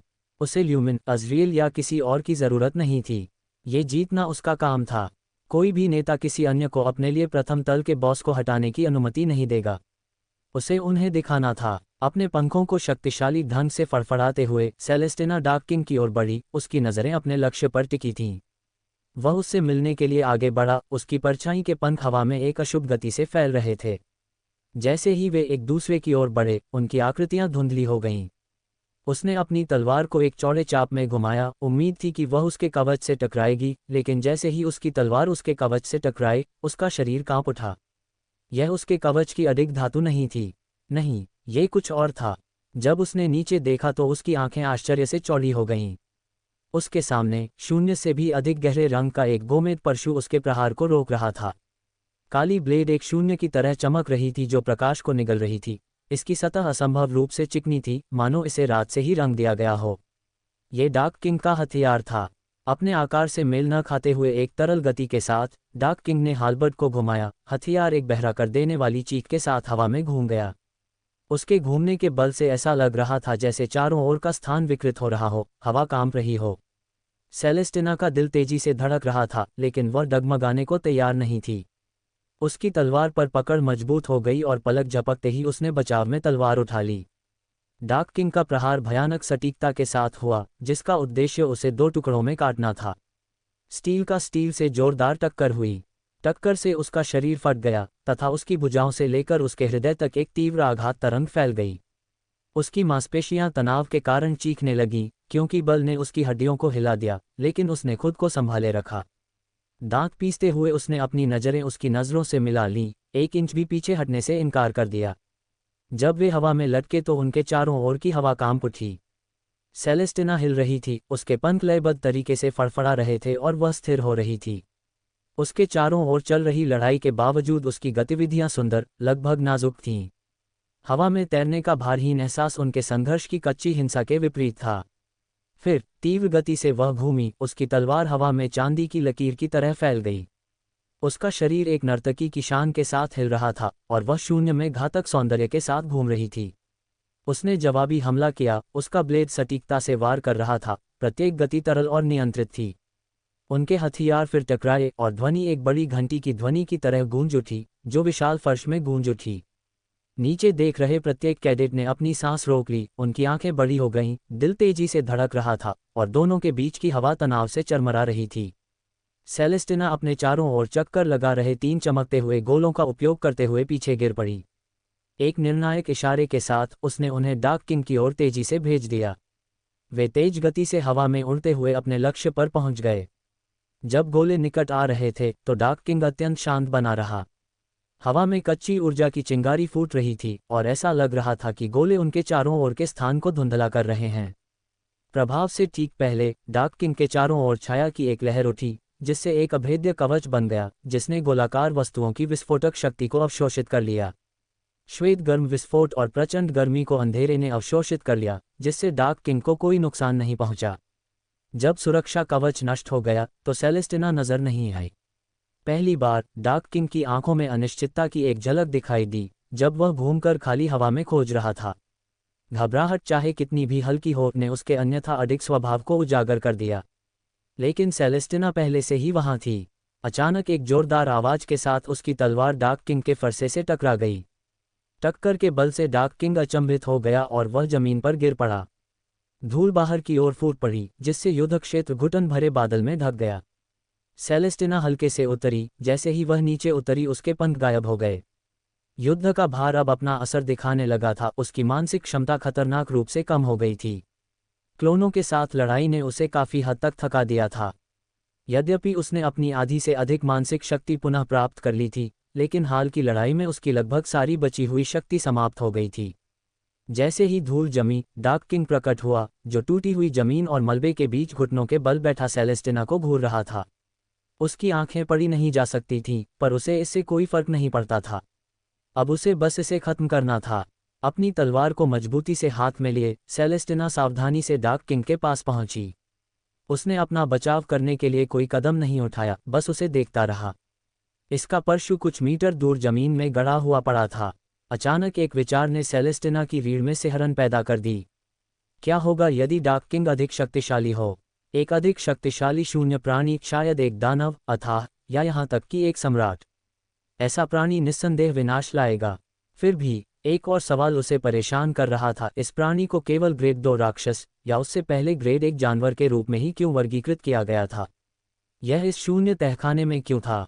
आखिर यह शून्य कालकोठरी क्या थी? यह इन शून्य प्राणियों का निर्माण कैसे करता रहा और वे कितने वास्तविक थे? जब वह डार्क किंग के सामने खड़ी थी तो उसने इन विचारों को एक तरफ धकेल दिया। अब संदेह का समय नहीं था। डार्क किंग ने उसकी ओर देखा, उसकी अभिव्यक्ति अस्पष्ट थी। इसने प्रतिरोध नहीं किया, जवाबी हमला नहीं किया। ये लड़ाई एक साथ ही कठिन और अजीब तरह से सहज महसूस हुई। लड़ाई की तीव्रता के बावजूद उसकी त्वचा पर केवल कुछ खरोंचें आईं। क्यों? क्या ये शायद बहुत हो गया सोचना? अभी नहीं। सेलेस्टिना के दांत भींच गए और उसने अपने मन में चल रहे संदेह को झटक दिया। उसने अपनी तलवार ऊंची उठाई, उसकी पकड़ स्थिर थी। उद्धरण चिन्ह ... शूरवीर कवच में एक राजा। वह समझ नहीं पा रही थी कि इसे डार्क किंग क्यों कहा जाता है। क्या ये सिंहासन के कारण था? ओब्सीडियन सिंहासन, जो विडंबना यह है कि अक्षुण्ण रहा। ये बीच में अछूता पड़ा था, इसकी सतह पर एक भी खरोंच नहीं थी। उद्धरण चिन्ह ... उद्धरण चिन्ह। सेलेस्टिना ने अपनी तलवार नीचे कर दी। एक खामोश वार के साथ डार्क किंग का सिर गिर गया और धातु जमीन पर गिरते ही चरमरा गई। इसके बाद पूरा शरीर सफेद धूल कणों में विघटित हो गया। पूरा फ्लो शांत था। उसके पैरों के सामने एक सुंदर चमकता हुआ मनकोड़ था। फिर भी उसे कोई खुशी महसूस नहीं हुई। वह जम गई थी। डार्क किंग द्वारा दी गई अंतिम नज़र से वह स्तब्ध थी। अज़रियल चुपचाप देख रहा था, जैस्मीन और प्रशिक्षकों के साथ खड़ा होकर, जब वे सेलेस्टिना को मंच पर देख रहे थे। वह ऊंची खड़ी अपने पैरों के पास पड़े मैनाकोर को देख रही थी। कैडेटों के लिए यही बात नहीं कही जा सकती। कैडेटों ने फ्लो बॉस पर सेलेस्टिना की जीत का जश्न मनाते हुए जयकारे लगाए। यहाँ तक कि ल्यूमिन, वर्जिल, येलेना और मदद करने वाले 3 अन्य कैडेट भी प्रसन्न दिखाई दिए। यह एक अविश्वसनीय उपलब्धि थी जिसे सेलेस्टिना ने अंजाम दिया था। कैडेट्स उसकी ओर दौड़े। तुम उनके साथ शामिल नहीं होगे? जैस्मिन ने धीमी आवाज में पूछा। अज़रियल उसके सवाल पर मुस्कुराया। मैं, जिसने इस मंच पर कुछ भी योगदान नहीं दिया, और जब नेता ने व्यक्तिगत रूप से मेरी मदद मांगी तो मैंने अपनी जगह किसी और को भेज दिया। क्या अब मैं उनके साथ जश्न मनाने की हिम्मत कर सकता हूँ? अगर आप इसे इस तरह से कहें तो अपराधी राजकुमार के रूप में मेरी प्रतिष्ठा आसमान छू जाएगी। भीड़ से अभिभूत सेलेस्टिना को देखकर उसके होठों से हंसी निकल गई। उसकी आदर्श छवि, जो कभी कभी थोड़ी सी टूट जाती थी, देखने में अजीब तरह से संतोषजनक थी। यह काफी मनोरंजक है। पुस्तक में सेलेस्टिना ने नहीं, बल्कि ल्यूमिन ने फ्लोर बॉस को हराया था। ल्यूमिन ने कैडेटों का नेतृत्व किया था, हालांकि सभी ने उनका अनुसरण नहीं किया था। कुछ लोगों को विश्वास नहीं था कि वह उनके शीर्षस्थ नेता बनने के योग्य हैं।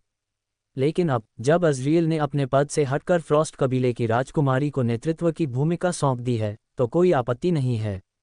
उन्होंने उस पर भरोसा किया, अब पहले से कहीं अधिक। उनके नेता की छवि 4 महान कुलों में से एक की राजकुमारी, जो अकादमी के प्रथम वर्ष के विद्यार्थियों में तीसरे स्थान पर थी, उन्हें बिना किसी नुकसान के प्रथम मंजिल तक ले गई और अकेले ही मूल डार्क किंग को पराजित किया, उनके मन में अंकित हो गई।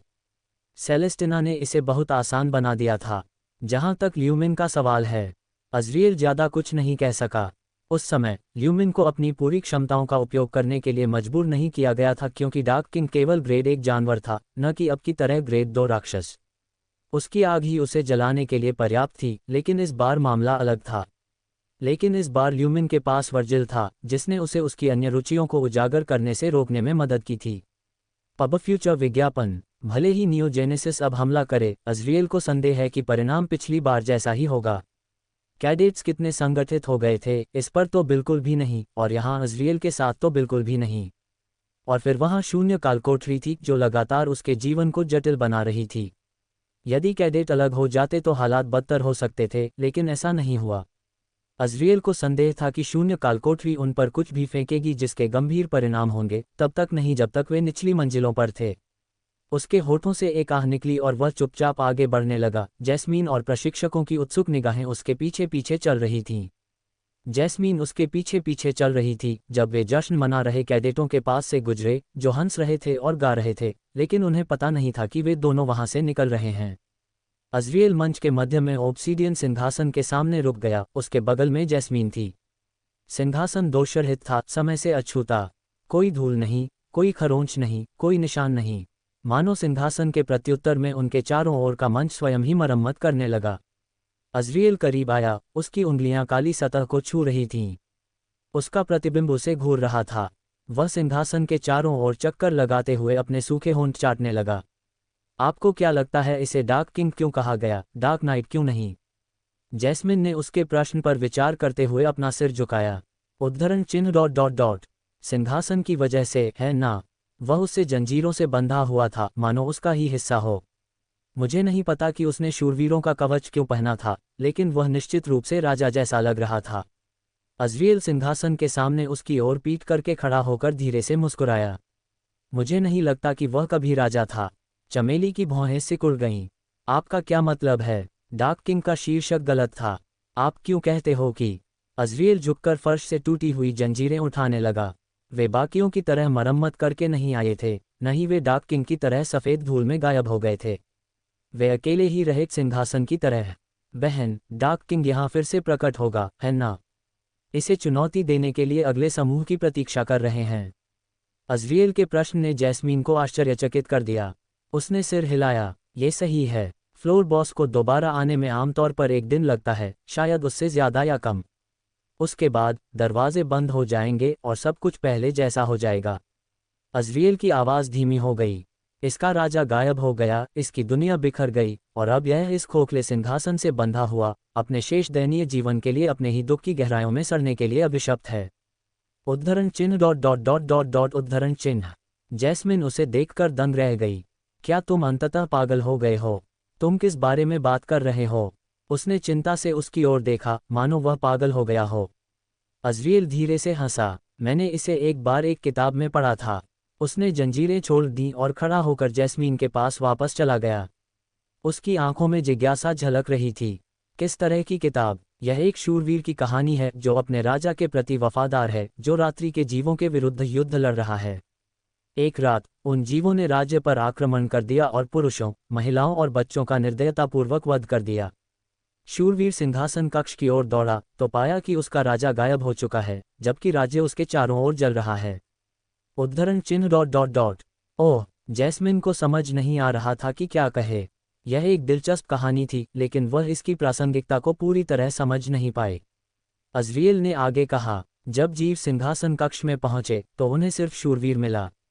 उसकी वफादारी का मजाक उड़ाने के लिए उन्होंने उसे सिंहासन से बांध दिया, उसका शरीर जला दिया और उसे हमेशा के लिए वहीं छोड़ दिया। राज्य नष्ट हो गया, मनुष्य नष्ट हो गए और शूरवीर के राजा ने उसे त्याग दिया। अब उसके लिए बस वहीं बैठना बाकी था, अकेला। जैस्मिन ने पलकें झपकाईं और सिंहासन की ओर देखने से पहले अज़रिएल के शब्दों को ध्यान से सुना। यह बहुत दुखद है। अज़रिएल उसकी प्रतिक्रिया सुनकर हल्के से हंस पड़ी। उसे सचमुच शूरवीर पर दया आ रही थी। प्रशिक्षकों की ओर वापस जाने से पहले उसने उसके सिर को धीरे से थपथपाया। हाँ, लेकिन ये सिर्फ एक कहानी थी जो मैंने पढ़ी थी।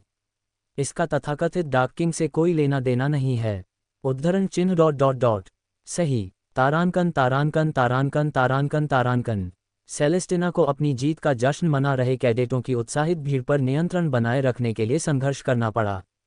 वे उस क्षण का आनंद लेते हुए हंसने और चिल्लाने लगे। एक छोटे से सिर हिलाकर उसने खुद को माफी दी और मेनाकोर को उठाने के लिए झुकी, पूरी तरह से इसे खाने का इरादा रखते हुए। किसी ने कोई आपत्ति नहीं की। कैडेटों में सन्नाटा छा गया जब वे उसे चुपचाप विस्मय से देख रहे थे। उनकी उत्तेजना की जगह प्रत्याशा ने ले ली। वह ग्रेड 2 राक्षस के मेनाकोर को अवशोषित करने वाली थी, जो कि फ्लो बॉस था। जैसे ही उसने उनके उत्सुक चेहरों पर नजर डाली, उसके मन में संतुष्टि की भावना छा गई। लेकिन फिर भी कुछ गड़बड़ महसूस हुई। अरे हाँ, ये समझते हुए कि यह क्या था, सेलेस्टिना ने अपना सिर थोड़ा सा घुमाया। उसकी निगाहें पीछे की ओर गईं। वहाँ मंच पर प्रशिक्षकों के साथ अज़रिएल और जैस्मीन खड़े थे। वे भीड़ से अलग होकर दूर से देख रहे थे। अज़रिएल ने उसे देखकर मुस्कुराया, लेकिन उसके पास नहीं गया। उसने देखा कि कुछ कैडेट उसकी ओर अमित्र दृष्टि से देख रहे थे। ये स्पष्ट था कि बहुत से लोग अभी भी उनके बारे में अच्छा नहीं सोचते थे। कुछ लोगों ने तो उसे ऐसी निगाहों से देखा जिससे ये संकेत मिलता था कि वे चाहते हैं कि वह प्रशिक्षकों और जैस्मीन के साथ रहे, जिन्होंने लड़ाई में कोई योगदान नहीं दिया था। उद्धरण। मानो उन्होंने कुछ बेहतर किया हो। यदि अज़रिएल ने उसकी मदद नहीं की होती और वर्जिल उनके साथ शामिल नहीं हुआ होता तो चीज़ें और भी बदतर हो सकती थीं। सब कुछ सुचारू रूप से चल रहा था, लेकिन वह जानती थी कि यह सिर्फ उसकी गलती नहीं थी, वह अज़रिएल की भी ऋणी थी। उसे इस बात से गुस्सा आता था कि दूसरे लोग उसे चुपके से नीची नज़रों से देखते थे, लेकिन न तो अज़रिएल और न ही जैस्मीन को इसकी परवाह थी और न ही उन्होंने इस पर ध्यान दिया। ठीक है, अब तो वे इसके आदी हो गए हैं। अपने लापता होने और कथित मृत्यु से पहले अज़रिएल दुनिया के मुख्य दैनिक विषयों में से एक था। हमेशा किसी घोटाले या अफवाह में शामिल रहता था जिससे उसकी प्रतिष्ठा धूमिल होती थी। फिर भी उसने कभी परवाह नहीं की थी। अब वह ऐसा क्यों करेगा? पिछले भोजों में कुछ लोगों ने जैस्मीन के सामने उसके बारे में गपशप करने की भी हिम्मत की थी। निस्संदेह यह उसके लिए अप्रिय रहा होगा, लेकिन अज़रिएल हमेशा बेफिक्र रहा। सेलेस्टिना ने उसे धन्यवाद देने का मन बना लिया, भले ही उसने लड़ाई में कुछ खास नहीं किया था। उन्होंने फिर भी मदद की, चाहे वह कितनी भी छोटी क्यों न हो। इसके अलावा वह उसे व्यक्तिगत रूप से बताना चाहती थी कि उसने डार्क किंग को हरा दिया है। आखिरकार यह अज़रिएल ही थी जिन्होंने शुरू से ही नेतृत्व की भूमिका के लिए उन पर भरोसा किया था। लेकिन इससे पहले कि वह उस तक पहुंच पाती, एक पल में सब कुछ बदल गया। उनके नीचे का मंच कांपने लगा। नीचे से जंजीरों के आपस में टकराने और घिसने की आवाज़ गूंज रही थी। सेलेस्टिना के चेहरे पर भ्रम की स्थिति थी, जो उसके आसपास खड़े कैडेटों के चेहरे पर भी दिखाई दे रही थी। लेकिन सभी लोग भ्रमित नहीं दिखे। कंपन तेज हो गया, जिससे उन सभी का संतुलन लगभग बिगड़ गया। किनारे से गिरने का मतलब होगा कि प्लेटफॉर्म के नीचे जो कुछ भी है, उसमें गिरना।